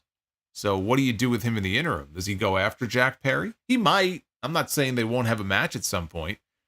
But it felt to me like this was their way of kind of getting away from that by having him say, look, I'm not here to settle scores. I'm not here for revenge. So that's why we don't see him immediately going back after the Elite. But the Elite's not there. That's the thing. Like, the Bucks aren't back yet. And when the Bucks come back, they're probably going to be baby faces. Okada wasn't there tonight. I'm assuming Jack Perry, because he was on the Wrestle Dynasty card. I don't know if he's back in the States or not. I would imagine he is, but I mean, who gives a shit? But I wonder if that line was in there for that purpose, because they're not planning on going back to that. So let's just try to explain why Kenny Omega is not back in a fit of rage to get his revenge on Jack Perry. But it's great to have him back on TV. I think, here's what I think the play is. The play is not Omega and Ospreay. They wanted you to think that. The play for Grand Slam in Australia is one of two things. It's either Omega and Fletcher or a tag team match with Omega and Ospreay as a tag team against Fletcher and Konosuke Takeshita. And I'm kind of leaning towards the tag match because otherwise I don't know what Ospreay does. So I think that's what we're headed for. It's like I said, Omega and Fletcher, I could see that, but I think we're heading for a tag team match on that show. So on the whole, I mean, I thought it was a good show tonight, better than last week. And the biggest takeaway is that we have a very big star back on the show that Tony Khan has been sorely missing for a very long time. I don't like what they're doing with MJF at the moment, but I'm also going to sit here and tell you right now, like, we're going to get an MJF and Jeff Jarrett match. And I actually think when we get that match, and I don't know when they're planning on doing it, but I'll go out right now and say that even though I'm not really a huge fan of this, I actually think the match between them could be excellent. I think if they tell that story the right way and they play off, the emotion where, like I said, Jarrett is very good, I think, at getting sympathy from the audience. MJF knows how to get heat. Put those two together. I think those two could end up having a great match. As good of a match as Jeff Jarrett will probably have with anybody in this company this year. So I'm not going to shit on the match, but MJF should be doing a lot more than just this. Like, it's just kind of ridiculous. The Collision card this weekend, Copeland and Big Bill. So basically, Little Edge and Big Edge are going to go one-on-one. Dax Harwood is going to take on Chris Jericho. two of AEW's biggest fans. And the Women's World Champion Mariah May in a non-title match. Some hot girl graps, one-on-one with Harley Cameron. Dynamite next week, Jon Moxley defends the AEW World title against Powerhouse Hobbs. Kenny Omega takes on Brian Cage. Christian Cage takes on Hook. And the Women's Casino Gauntlet for the right to challenge for the World Championship in Australia next month. So that is your Dynamite lineup for next weekend. Or next week. Collision is this weekend. Dynamite is next week. What did you think of Dynamite for January 8th? 50% thumbs up. 50.3. 49.7% thumbs down. So almost an exact even split. You can't get much closer than that. It's just very slightly thumbs up, but it's a virtual tie right now. It's within the margin of error, put it that way. Usually the margin of error is what, 3 or 4 points? We are within the margin of error.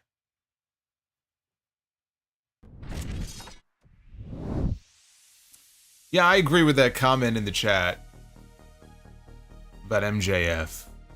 It just feels... There was a time where he really did. He felt like the biggest thing in AEW. And like, just... There would be a potential bidding war because he was that big of a star for them, and now he's not. And... I shouldn't say he's not, but he doesn't feel that way. You know, and him being away for a while didn't help. But that feeling that was there before, you know, for MJF, it's not there right now. And they need him to get that back very quickly. Because it ain't there right now. But you're only as good as the people you work with. You're only as good as the ideas they have for you. Has nothing to do with his talent. He's got all the talent in the world, but what they have him doing right now is not exactly lighting the world on fire. All right, let's take a look at your Super Chats. We are still short of the goal for Be the Bookers, so you got to get those likes up if we're going to do it tonight. We'll see where we end up. Let me start here with...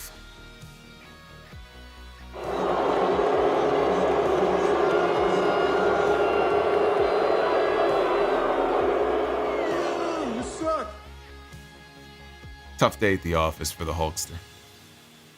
Tough crowd. It's a tough crowd tonight for the Hulkster. Luis is actually starting us off tonight. Per PW Insider, NXT will air tonight at 8 p.m. on KTLA. Boy, do KTLA's phone reps suck giving out information over the phone. I wouldn't know, Luis, because I don't have KTLA. I'm in New York.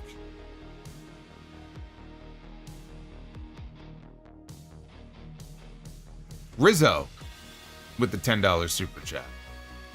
Happy every 6 months Malakai Black is leaving AEW rumor of the day. I feel like every 6 months or so this rumor trends, so maybe someday they'll be right. I think they might be right this time. Joseph says, hey Solo, sending much appreciation, you rock. Thank you, Joseph. Dev to Dust, what are your thoughts on Mets player David Wright? It's kind of a random question.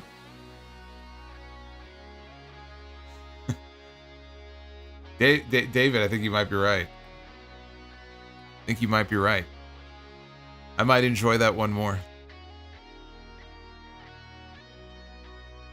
Dev to Dust, though. David Wright was a great player for the Mets. I thought he was a great ambassador, and still is a great ambassador for the team. It's too bad he had the injury issues that he had, because he could have done even better. But I think he was a quality player, and I think he was a credit to the Mets. There he is, David Thiering. Our response to this super chat and to Hulk Hogan is... Yes, then the subsequent booing. And then David says, we went from Solo's CEO dance last week to the Hulkster getting booed to the fisting ritual to Goldberg on TNT being created. Boy, we have circled the wagons this week.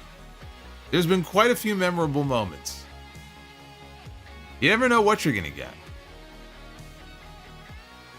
It's all unplanned. It just happens. Right? The best stuff happens on the fly when you least expect it. That's when you get the gold.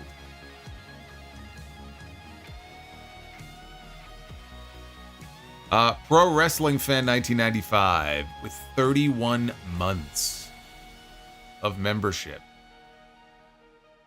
AEW has stepped up their game weekly TV-wise, and I don't know if it's true, but it's been reported that Malakai Black is leaving AEW. I wonder if he is heading back to WWE. If he is leaving AEW, then he is almost surely headed back to WWE at some point. I can't imagine he doesn't go back there. And I can't imagine that Triple H wouldn't love to have him back.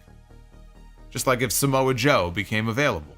But Triple H wouldn't love to get his hands on Samoa Joe. Alex with the 25. Brother Solo with the new... M. Mills. Activating Brie mode. We had M. Mills on TNT with us last night as well. Here she is again tonight. M. Mills, thank you very much. I hope you are having a great night. But Alex says, with the numerous fires out here in LA, to be able to distract ourselves for a couple of hours with your stream is a great feeling. Much love as always, and stay strong, LA. Alex, stay safe wherever you may be. I don't know how close you are to where things are happening, ground zero over there, but it's very scary. And yes, if this could be an escape for a couple of hours, then I'm happy for that.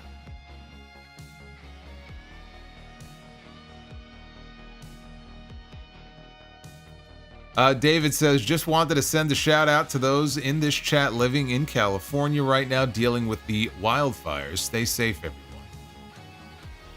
I echo that. Chris Lloyd, I wonder if they're going to take their time getting to Toni against Mariah Part 2. Toni can easily play it off as she's excited to have her first title match.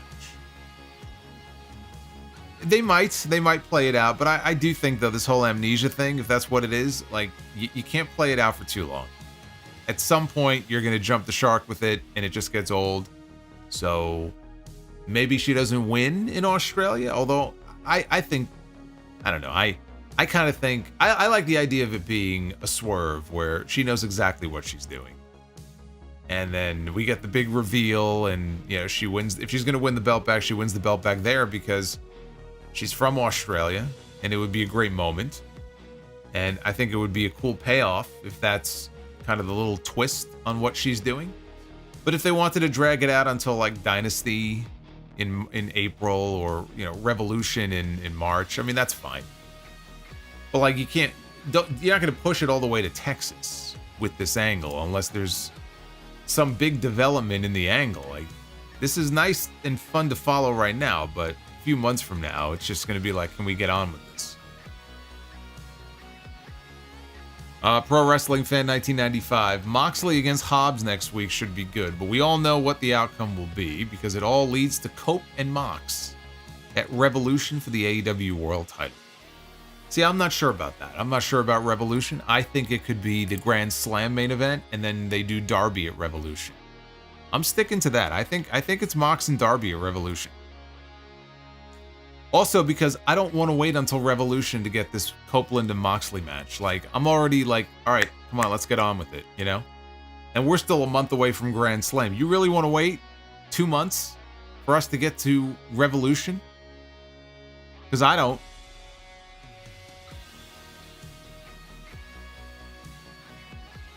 Unregistered Hypercam. Why don't promoters use BS in real life drama for good storytelling fuel? Isn't the point of wrestling business to entertain the fans for their money? Oh, Backstage. I thought you were saying bullshit. A lot of the Backstage drama is bullshit.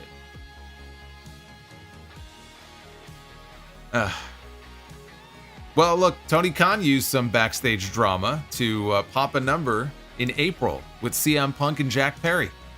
He popped the big number. He hasn't come anywhere close to that number since. Sometimes the drama backstage is better left backstage. Sometimes it's cool to play off of it, like Brett and Sean. You could feel the tension between them every time they were on TV. That was fun. Maybe not for the people who had to work with them at that time, but that was fun. But there's backstage drama that belongs backstage and not out on camera.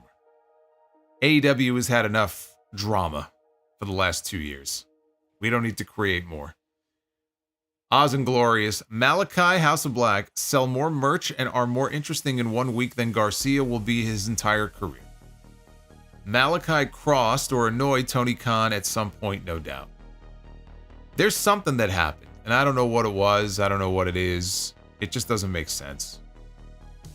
The thing that really struck me, it was one of the videos that Malakai posted when he was annoyed that people were talking about how he's hurt. That's why he's not in singles matches. So he had to post a video and said, look, he was trying to be nice about it, but he was clearly just pissed off and frustrated. And he goes, I'm not hurt. Oh, look, look at this. 2 best friends on your screen right now. But he was clearly annoyed and he said, look, I'm not hurt. And as far as why I don't have more singles matches, his answer was basically like, I'm not the guy to ask about that. And that's what made me go, okay, all right. Like, he's speaking volumes without actually saying it. So, yes, I agree. Something happened at some point. I don't know what. I don't know why. But clearly, he is not going to go any higher than he is right now. So, that much is clear. Because if he was going to, it would have happened by now.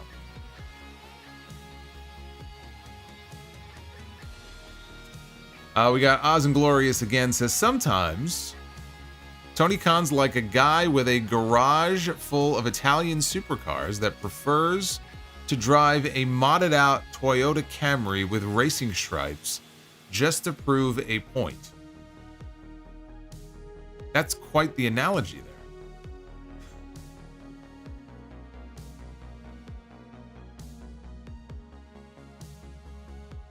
BCOM see clearly. What Speedball Mike Bailey match would you recommend besides the one with Ospreay? Been watching more Speedball lately. He's great. Sucks. He's on TNA. Well, you'll be happy to know he's no longer with TNA.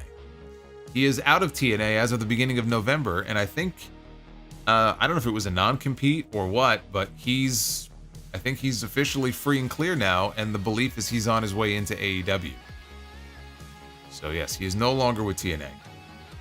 We had Speedball in House of Glory a bunch of times, and he had some great matches there. The one I'll recommend to you, though, is the match he had with Takeshita at the Maple Leaf Pro Show. Scott D'Amore's new promotion, they had their debut weekend in October. They haven't done shows since. But they had 2 shows up in Canada the weekend of, I think, October 19th and 20th. And Takeshita was in the main event both nights. Night 1, he, I believe, defended his international title against Speedball. And then night 2, he defended against Josh Alexander, who's also going to be, if he's not already, a free agent and out of TNA. Both matches were great. The Speedball match, I think I liked more. Great match. So you want a recommendation? Go find that match. Maple Leaf Pro, what was it? Forged in Combat, I think was the name of the show. That was a great one. And Oz says, Private Party had one good match 5 years ago. When you're not given the opportunity, brother, it's hard to do much there. You got to be featured. You got to be featured in the ring with the best tag teams in the company. And it's not just the Young Bucks at the time. You know, you had the Lucha Bros, you got FTR, you got SCU at one point, and Best Friend. You had all these teams. You had LAX. Proud and Powerful, whatever they were. Where was Private Party and all that? Part of the problem is that Mark Quinn got hurt. He was gone for a very long time, like a year. Or over a year. And so Isaiah started doing some goofy stuff with the Hardys and the Matt Hardy gimmick and everything, and it really stifled their momentum and their growth. That was part of it also. It wasn't just the booking, it was the injury, but the booking was definitely part of it. So, I've had the chance to see Private Party, call their matches. I know where they came from. I know what they're capable of. I know what they can do. And I'm not saying I'm going to rank Private Party as the greatest team on the AEW roster. What I'm saying is, though, to insinuate that, well, they weren't worth investing in, or they had matches that weren't great and that's why they didn't get pushed. They never got the opportunity to really get pushed. It took 5 years for them to really get the chance to finally not just win the titles, but okay, now we're being featured in a prominent way. And I don't hold that against them. I hold that against Tony Khan. Because if they were featured prominently and had matches with all these other great teams and they were having stinkers every week, or just like average matches, it's like, okay, maybe it's not them, it's you. But they really weren't given the opportunity, but the injury played a role too. Arabian Knight says, per WrestleVotes and WrestleNomics, Raw on Netflix only drew 600,000 live viewers in the US. That seems low. Also, could you see Keith Lee joining the Hurt Syndicate? I don't see him joining. Is that true? 600,000 live. That sounds like a fucking awful number. I'll have to look into this. But yeah, on the surface, that does not sound good at all. Clay V Man 07, Tekken added Final Fantasy 16's Clive as DLC to get Soken's music, and now AEW brought Kenny back to get Soken's music. Are you gonna hate me if I tell you I have no idea who Soken is? I mean, I know he did the music that Kenny comes out to, but is that a band? Is that a guy? Is that a girl? I don't know. I don't know. I'm not familiar with their music. I don't know who that is, so go easy on me. But I don't know who Soken is. Styles Fan 619, buy or sell, Charles Mason or Vince Russo?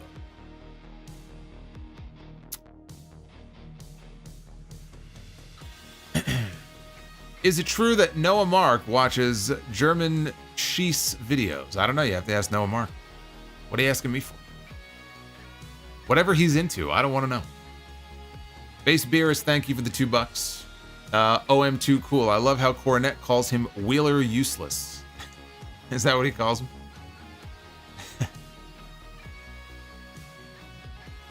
George Seckman, what's going on, George? Announcers should remain impartial and not try to start storylines on their own. I agree with New Japan suspending Charlton for going off script on his own. Well, I disagree. I think it's bullshit. I think if they have an issue with it, pull him aside and tell him don't do that again. I think suspending him is a bullshit move. But, you know, look, the culture over there is different and maybe they have a lower tolerance for that sort of thing. I just think I don't know. I think you could certainly, unless he was warned in advance and he did it anyway, like if he was insubordinate in some way, then that's a different story. But if we assume that there was nothing said in advance and he just kind of went and did it to try to spice things up a little bit, then pull him aside and say, look, you shouldn't have done that. Don't do that again. Simple as that. I think it's a bitch move. And I think Tony Schiavone posting that tweet, frankly, was a bitch move.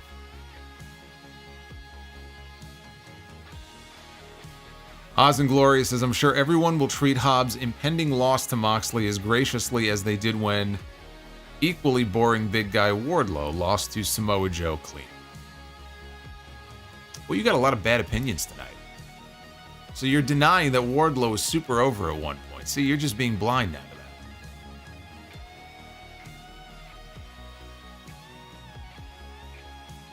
Oz says, WCW legend Jeff Jarrett is better than WWE bootlicker John Cena. I think Oz is under the influence of something tonight. BCOM see clearly, I love Moxley so much, but it's time to drop the title at the next big show, Revolution. He needs to not have that world championship. Love you, Solo, and this community we have. Love you guys. Yes, he needs to drop the title by Revolution. I agree. I think it'll be to Darby. I think Darby gets a token run. He's not going to have it for very long either.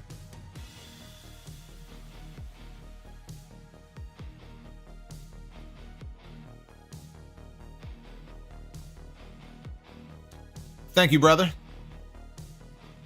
We got T-Mac 034. Will a wild slapnuts appear one last time? Says, shout out to Marky D123 for the joke.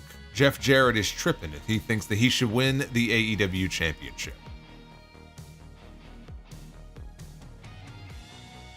Arabian Night, who did Hobbs work? Or who'd Hobbs work after Mox? You mean who would he work? He's not fighting for a title. I don't see a top heel at the moment free to work with him. He would be a better fit in the Hurt Syndicate than Anthony Bowens. Maybe. I don't know. Take any of the million fucking people on the roster and manufacture a story for them. They have so many people. I'm sure we could come up with some kind of story for the guy, as long as he's doing something. But don't just have him lose and then just drop off the face of the earth. That's all I'm saying. Richie, are we going to get Hollywood Hogan back? They made headlines with the booze. No. Did you see him walk out there on Monday night? You think he belongs on fucking television? He belongs in a rocking chair. He can barely move. Oz says Jeff Jarrett is picking his final run opponents a la Sting. Well, he can pick whoever he wants to. Tony Khan is the boss, though. Tony Khan still has final say, yay or nay, over who he works with. And by the way, Sting didn't, to my knowledge, Sting didn't handpick all the people he worked with. He chose the Young Bucks for his final match.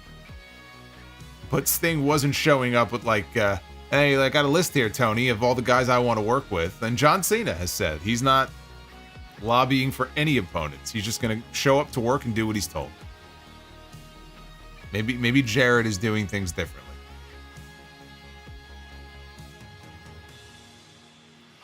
The Average Grunt, Omega and Osprey for IWGP Tag Team Champions, please.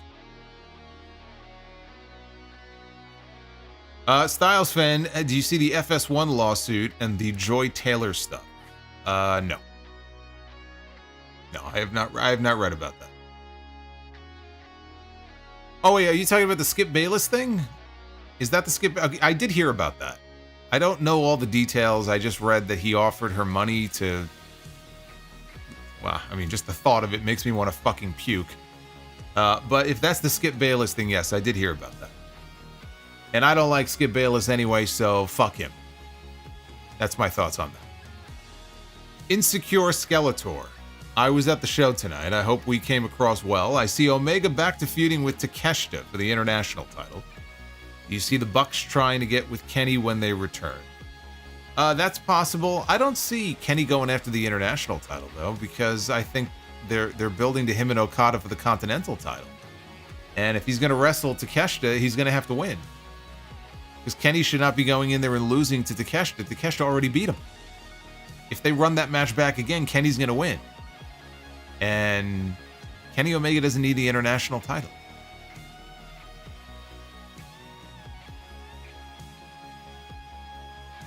The Juliet.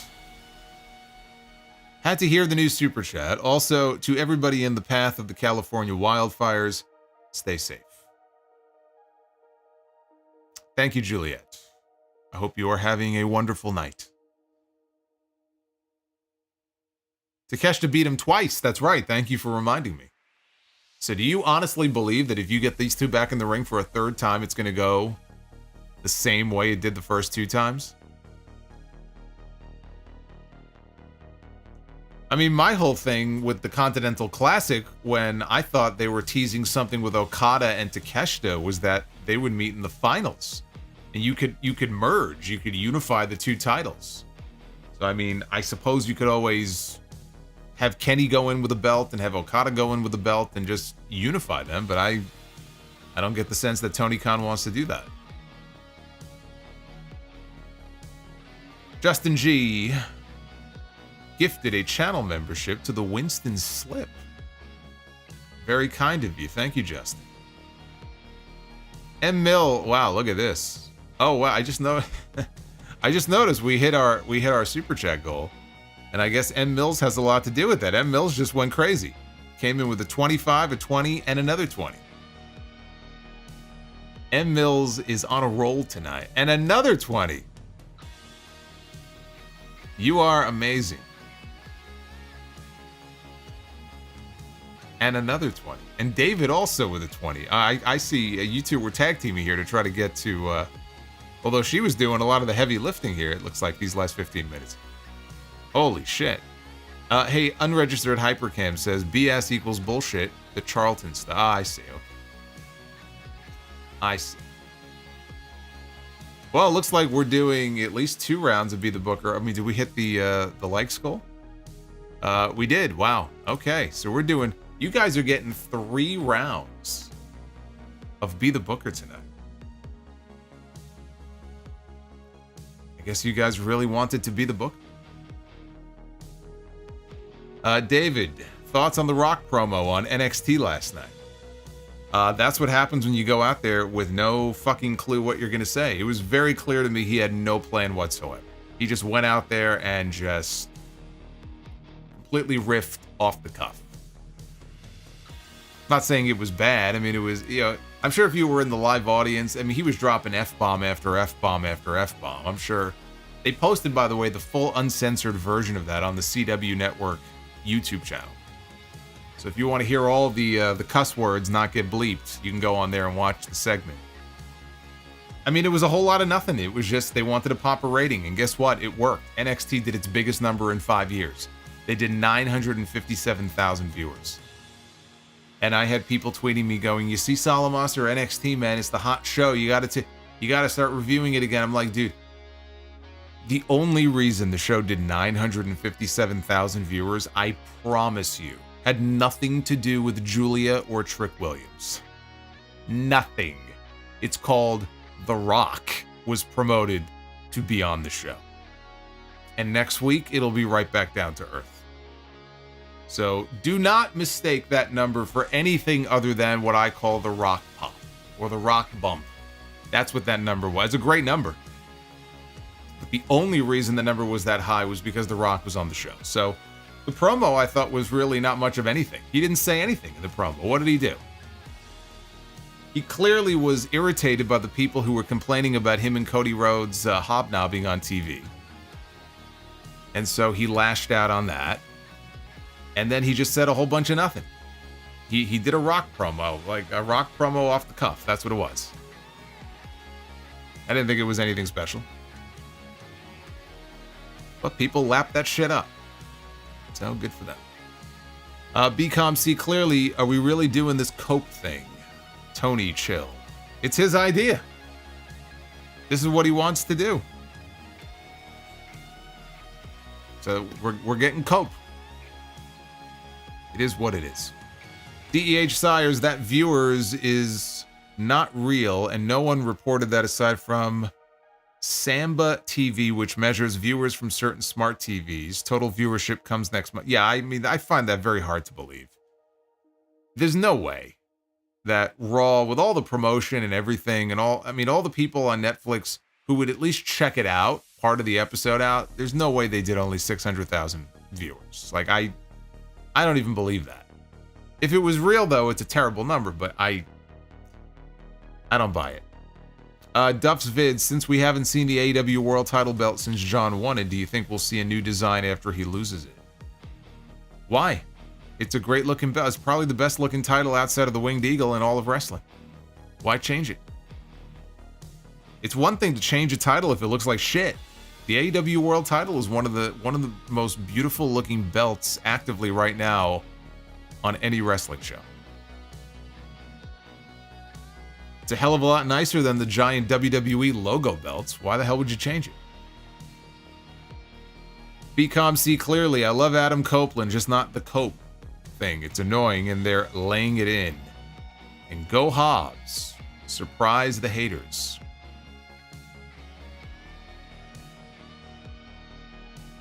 Well, a lot of people will be rooting for Hobbs, but is he actually going to win? No, he's not. David Thiering should have said in my previous super chat that I did not know if you went back and watched it after TNT. The Rock thing? Yeah, I mean, last night, it was like, what was it, 6 minutes, I think his segment was? I mean, I've watched the entire show since last night. So I'm very happy that Obafemi got a big win and Julia got a big win. You know, and that would have been a great way to go off the air because after Obafemi won, he went on stage and Julia came back out with her title and they posed. And it's like, okay, it's the crowning of like a new guard in NXT. And they didn't even end the show with it. They ended with The Rock. It's like, okay. Alex Ochoa, WrestleMania 41, Goldberg against the Bukkake Ghost. I'm going with the Ghost.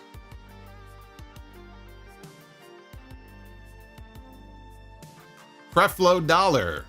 Look at that. He went from a $half to a full $1. Apparently, Hogan asked why the fans would boo Jimmy Hart. And when is... Well, that's the joke. He didn't actually ask that. And when is the next Solo Salcedo crossover? I like her hopeful optimism and your realism. We did... well, when did we do a stream? It was a year ago, I think. We did Royal Rumble predictions on her channel, so... stay tuned. You never know. I mean, if the opportunity comes up, I'm open to it.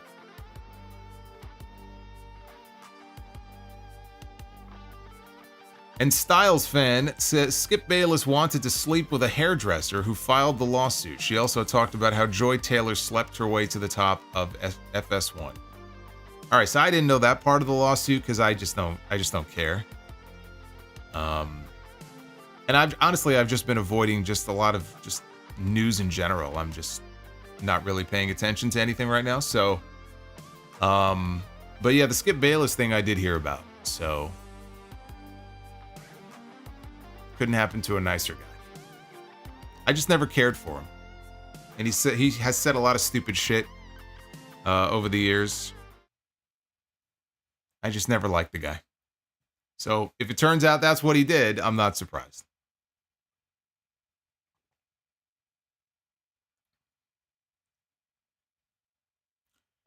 The average grunt. Soken is a Final Fantasy composer, hence the Vi. Well, see, that makes sense now. I know Kenny is a big Final Fantasy guy. So it had that vibe to it when I heard the music, and hearing that makes a lot of sense. B-Money04, so does Jon Moxley lose to Darby Allin at Revolution, then get cashed in on by Christian Cage to write him off TV so he can climb Mount Everest? It's exactly what I said a few weeks ago, so my mind hasn't changed. You heard it here first, so yes, that's exactly what I think is going to happen.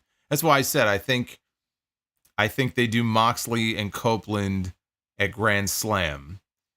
And then Revolution is what, 3 weeks later? Like March 5th or something? And by then Darby will be back, because they just wrote him off with an injury angle. And you do Darby and Mox there. And Darby wins the belt. 1 year to the very event where Sting retired. Darby wins the AEW World Championship. And then on Dynamite that week, if not that same night, then on Dynamite that Wednesday, Christian cashes in his contract and wins the championship from him.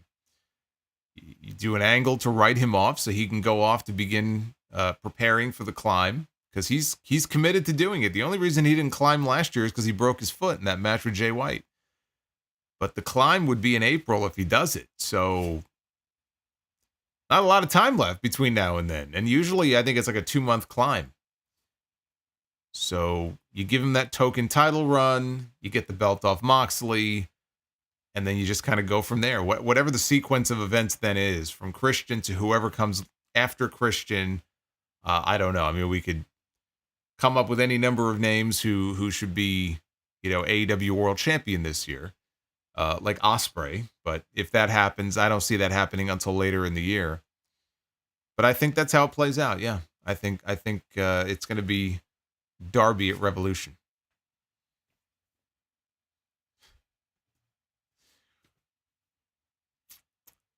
Everest should be closed. There's a lot of dead bodies on Everest. Like, if you've read about what happens up there, it is scary. Like, imagine you're climbing that mountain, and I'm sure it's just windy and frigid, and there's snow blowing in your face. And yeah, the higher up you go, the oxygen level, like everything, right? And imagine you're walking by and you just see bodies buried in the snow. Like, this is commonplace there. It's not like they can just have people go up there and retrieve them. So they're just laying there. Just to remind you of how things could turn out for you.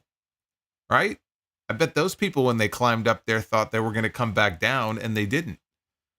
So you need to know the risks. And there are people who lose their lives on that mountain who have been mountain climbing and training and preparing to do this for years.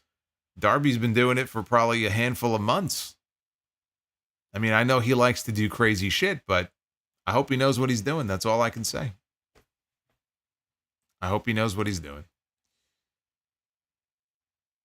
Justin says, I live at 5,500 feet elevation. Hell with Everest. Chris Manson, do you think Samantha Irvin will be all elite? I do. Look, I pitched the idea of her managing Ricochet. You run the risk of her ending up becoming a bigger star than him. But I think they could get tremendous heat. So do I think she ultimately ends up there? Yes, because I think she wants to perform. That's why she left WWE. They didn't see her as a performer. They wanted her as a ring announcer. She wants to perform. She wants to be on the show. She wants to be a character. She wants to be a manager. I mean, I don't see any reason for her not to join. Right? You know, Tony Khan would probably bring her in.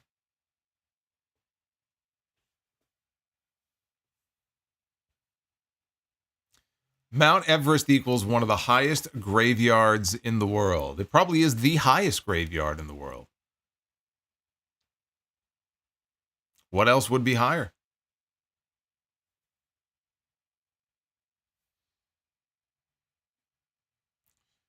All right, we got 3 rounds of Be the Booker to do because you guys killed it tonight.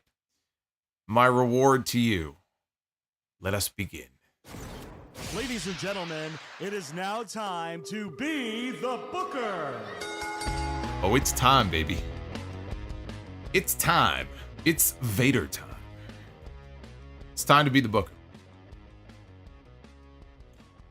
This is round number 1, which means we're booking 9 matches tonight. And I think what I'll do is I'll save the stipulations for the final round. So we'll pick stips for all the matches in round 3. Let us begin with Tag Team Be the Booker, as we usually do. As we take this here for a spin. And we begin with Roppongi Vice, Rocky Romero, and Trent Beretta is how we are beginning Be the Booker. Roppongi Vice. Roppongi Vice is going to take on American Alpha, Chad Gable, and Jason Jordan. See, I was on the fence about how this was going to end up. I was a big American Alpha fan. And I'm very sad they never got a proper run on the main roster together. Loved American Alpha.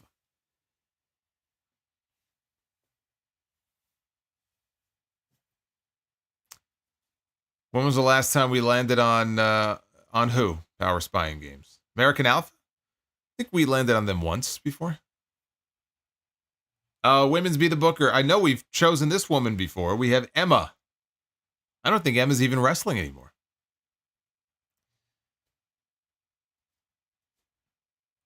Emma gonna go one-on-one with Maki Ito. That just sounds like a terrible match. Where's Maki Ito? I haven't heard Maki Ito's name mentioned in a while.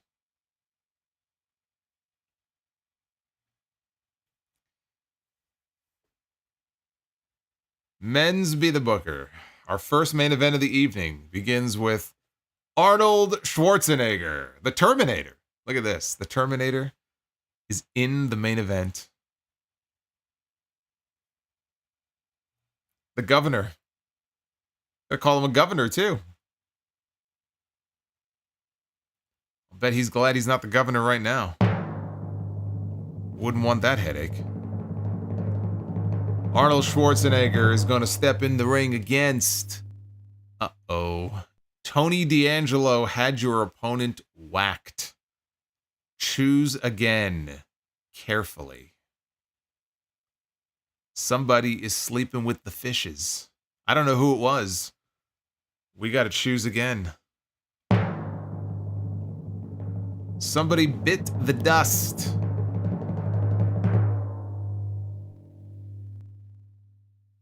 Arnold Schwarzenegger against Bill Goldberg.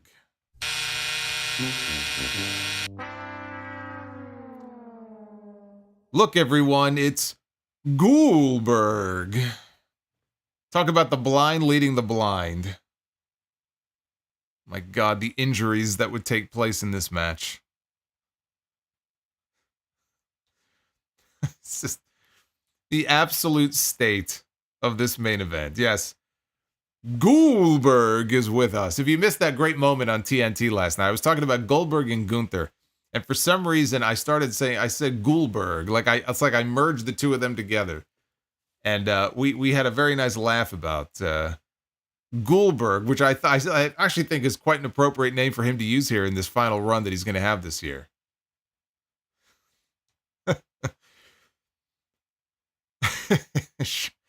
Charlotte says 3 boring minutes. Interesting train wreck. Yeah, train wreck is a good way to put it. Oh, man.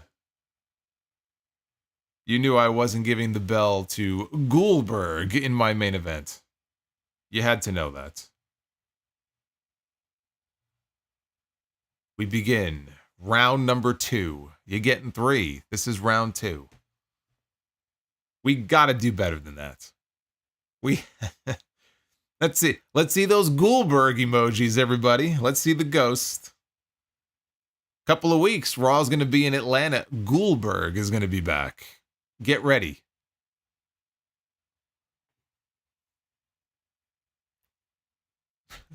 Broke Solo and JD for 5 minutes. Yeah, I've never turned that red in my entire life. I looked like my blood pressure was like 300 over 200 or something.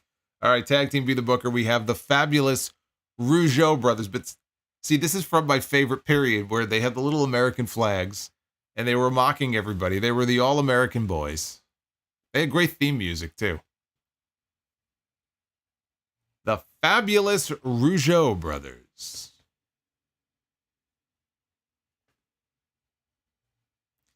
Are going to be taking on Doom. Ron Simmons and Butch Reed. And look who's in the middle. Teddy Long. What the hell is wrong with me? Teddy Long. Terry Funk would have been a hell of a manager for Doom. But that ain't Terry Funk. I think Solo needs sleep. Fucking Goldberg last night. I'm calling Teddy Long Terry Funk. I don't know what the hell's wrong with me. This is what happens when you sleep 4 hours a night. What the hell's going to happen on the SmackDown stream this Friday? All right, women's Be the Booker. We have Wendy Richter, the former women's world champion. Toni Storm. Timeless Toni Storm never did get her match with Wendy Richter. Maybe she'll get her match and Be the Booker. Timeless Toni Storm is in here, you know. Wouldn't that be something if we landed on Timeless Toni Storm and Wendy Richter? That is definitely not Timeless Toni Storm. That is Rosa Mendez. And that is an automatic buzz.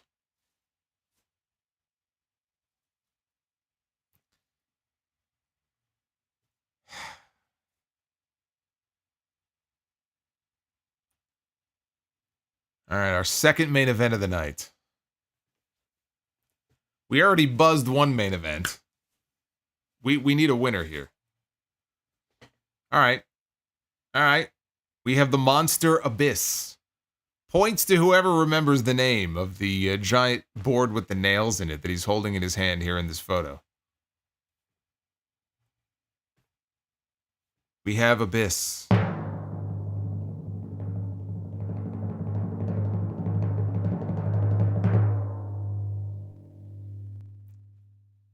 Against Solo Sikoa.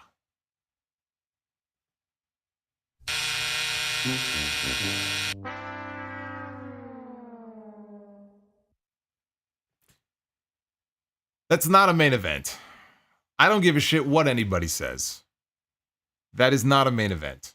I am trying to book a main event. A match on the marquee that you look at and you go, holy shit, I need to buy a ticket to see that. That is not Abyss and Solo Sikoa. That's 2 in a row now. Gone. Lost. What are we doing here? What is going on here? Is Russo booking this show? I think so. I think he's invaded, bro. All right, I said we're doing stipulations here, didn't I? Okay, why don't we pick the stip first? We are doing stipulations for all of these matches. We're going to begin with the tag team match. And it is going to be a tag team TLC match. Now, there have been some classic ones. Edge and Christian and the Hardys and the Dudleys were in most of them.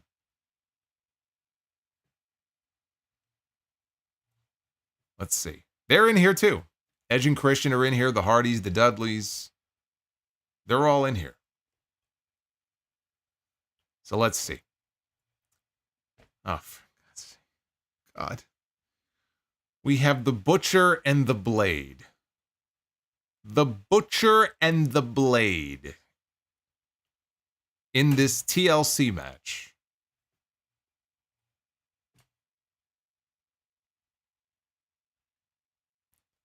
And they will be taking on Too Cool. This is a disaster of a night. Sometimes it's just one of those nights. This is turning into one of those nights.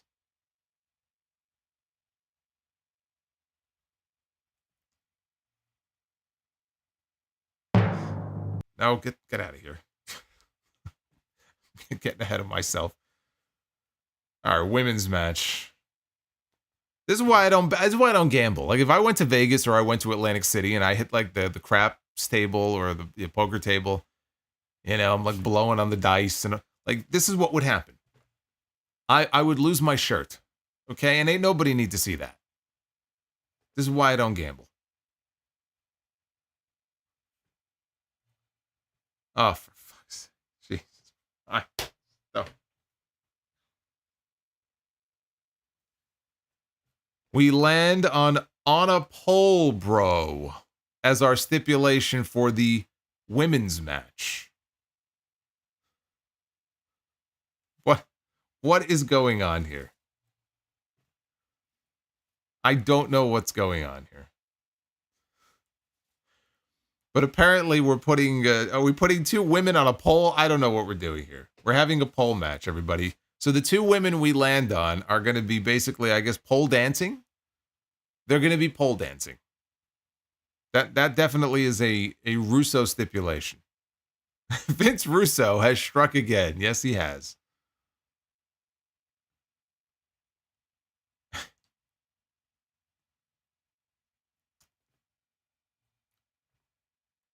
Well, I mean, all right.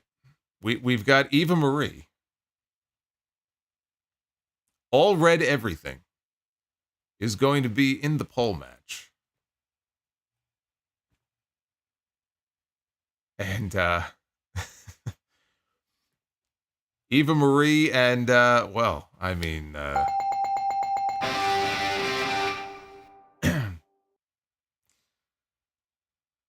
we won one. We finally won one. Not the way that I expected, but we finally won one.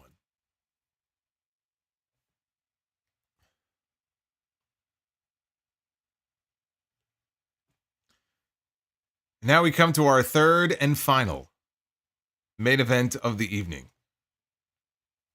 Don't ask questions, just go with it.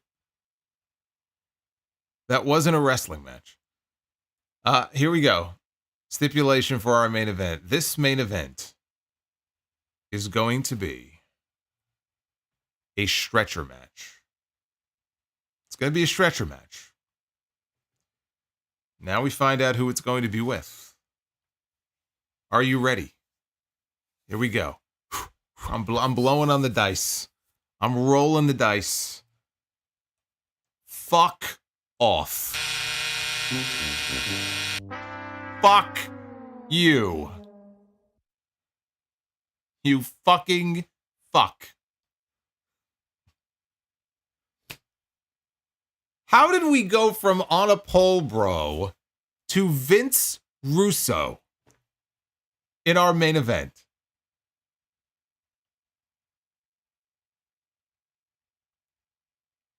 I don't even know what to say to this.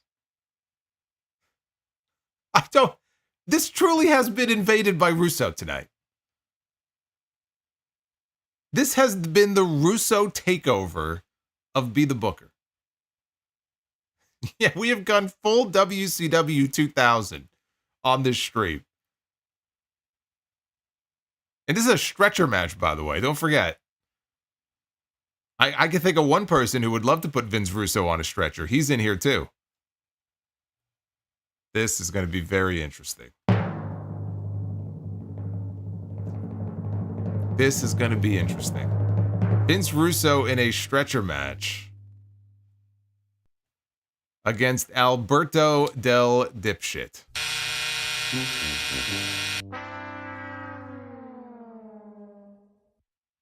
We have just completed. I am safely going to assume that this is the case.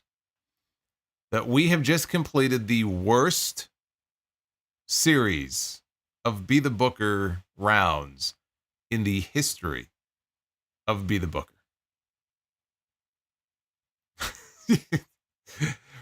It just doesn't get any worse. I can't think of one that's worse. It doesn't exist. I wish we could have done better. I feel like I have I feel like I've let you down. I feel like I've let you down, but that's all I got. The single worst edition of Be the Booker in the history of this channel has just been completed. There's been worse. Blissfan says that it's been worse.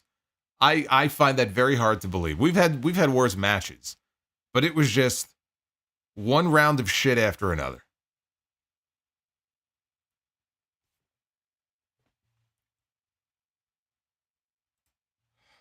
I can't believe that we went from a Pole Bro match to then Russo in the main event.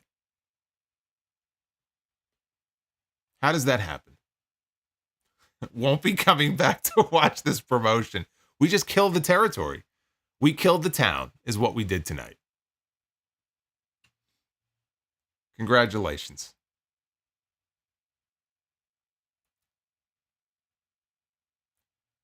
Warhawk Rambo, Vince Russo has killed another promotion.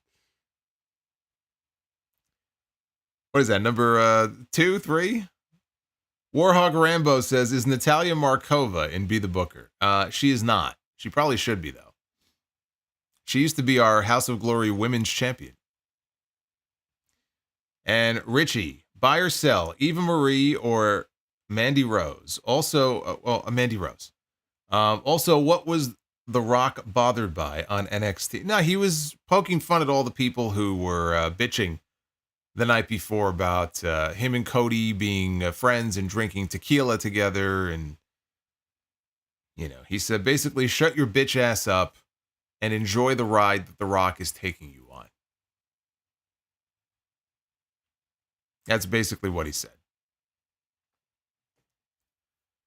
Goldberg is not a super chat yet, but it will be. I'm contemplating ideas. I need a good image of Goldberg as like an undead zombie or a ghoul of some kind. I know I'm gonna want that. And so then I'll have to I'll try to be creative and see what we can come up with. But yes, we'll put together a Goldberg super chat for sure. Is Charles Mason and Be the Booker? No, fuck that guy.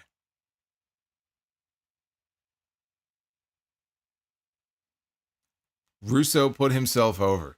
Yeah, it's almost like Russo, as if he one day would have made himself the world champion or something.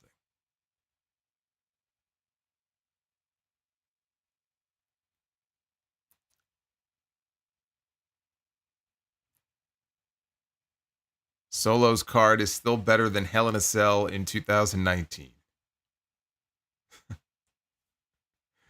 You talk about Hunter and Toni booking, yet you pulled this shit tonight. I have failed you. I mean, look, I have failed you. I don't know what else to say.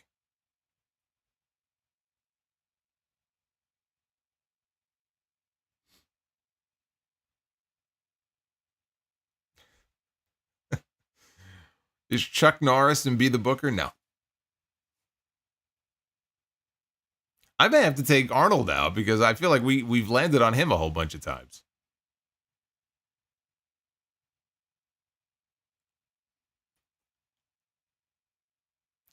I think I may have to update Be the Booker. I don't think Commander is in there. The Beast Mortos is in there. The Beast Mortos, I know he's in there. I have to think of some newer names to put in there who may not be in there.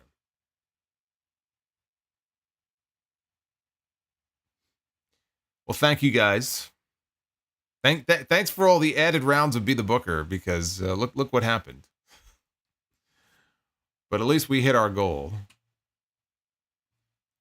HOG executives are watching this Be the Booker and are reconsidering your role as commissioner. Well, I'll see them in Chicago. I guess they may pull me aside and pull the plug on me next week. I guess we'll find out. My time may soon be up. I have brought shame upon them.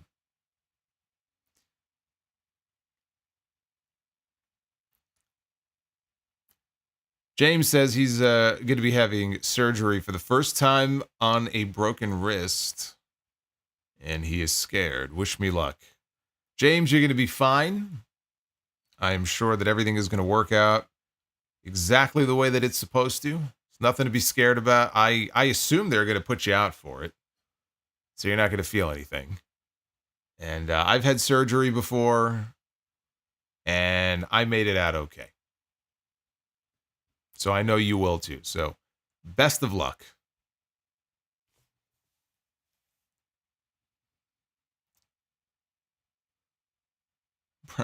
Brian says WWE would hire you.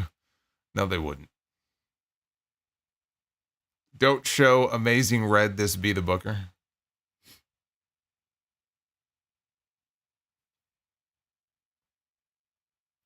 Well, I'm going to be back with you on Friday night. I got a rare night off tomorrow, which I'm very much looking forward to so I can catch up on some TV that I've fallen behind in. But Friday night, I'll be live after SmackDown. And maybe we'll have Goldberg with us by then. I don't know. We already have the new Hogan Super Chat, the new $23 one. So we'll have to see where Goldberg may fall in the pecking order there. I might cycle out an old one. I don't know. Instead of just continuously adding to the list, I like to cycle out Super Chats and then replace them with a new one every now and then. So I'll have to figure it out. But yeah, if you got any ideas or any images floating around of an undead Goldberg, I would consider it. Send it my way and I'll see if it's useful. You would have gotten a job in WCW in 2000 with this kind of booking. I wouldn't have wanted to work in WCW in 2000. If they offered me a job, I would have said no. Who wants to go work for a sinking ship?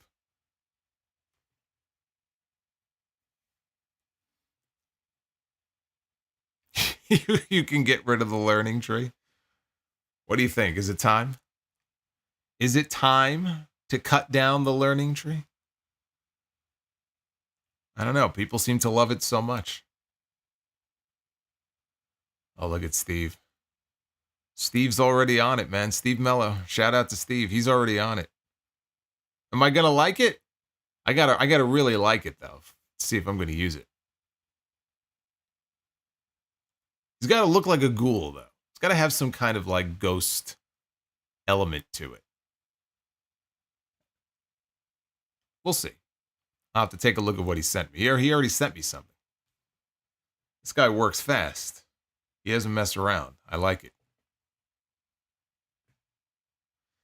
All right, be well. Stay safe. I'll see you back here for the Friday night stream. And if you missed it, we had fun on the Raw review. Big Raw review, too. Over 30,000 views and counting on the Raw review from Monday night. So thank you for that. Picked up a whole bunch of new subs. By the way, you know, let me check real quick here before I sign off, because we are very close to 83,000 subs. All right, we're about 10 subscribers away. So I think there's a pretty good chance that by Friday night, we may hit 83,000. So maybe we'll celebrate if we do. Anyway, hit that sub button and that like button on the way out. And, oh, Sidro's going to be with us. Look at that. Very cool. Sidro is, he's cheating on his wife here. This is very interesting. So what am I here? I am am I the other woman? Is that what I am? Am I the mistress? Well, we'll see him there, and I hope to see all of you there on Friday night. I'm his guma, apparently. Be well. Stay safe. If you're in California, please, in all seriousness, stay safe. It's very scary out there. And I'll see you back here on Friday night. Take care, guys.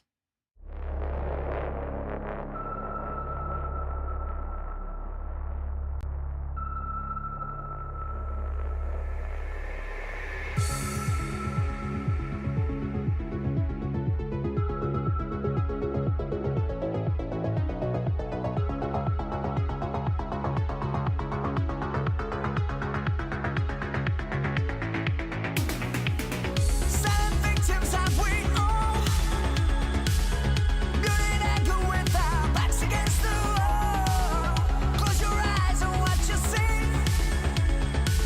Stand in line for all of time and never breathe. Challenge everything, don't take it lying down. Irreplaceable, 6 feet underground.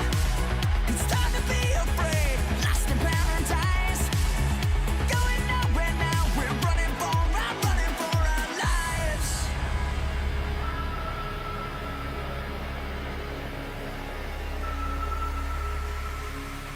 It's time to rise when we fall. Burning hearts hit the floor. It never ends, never sleeps. Words are weapons, take it to the streets. It's time to rise.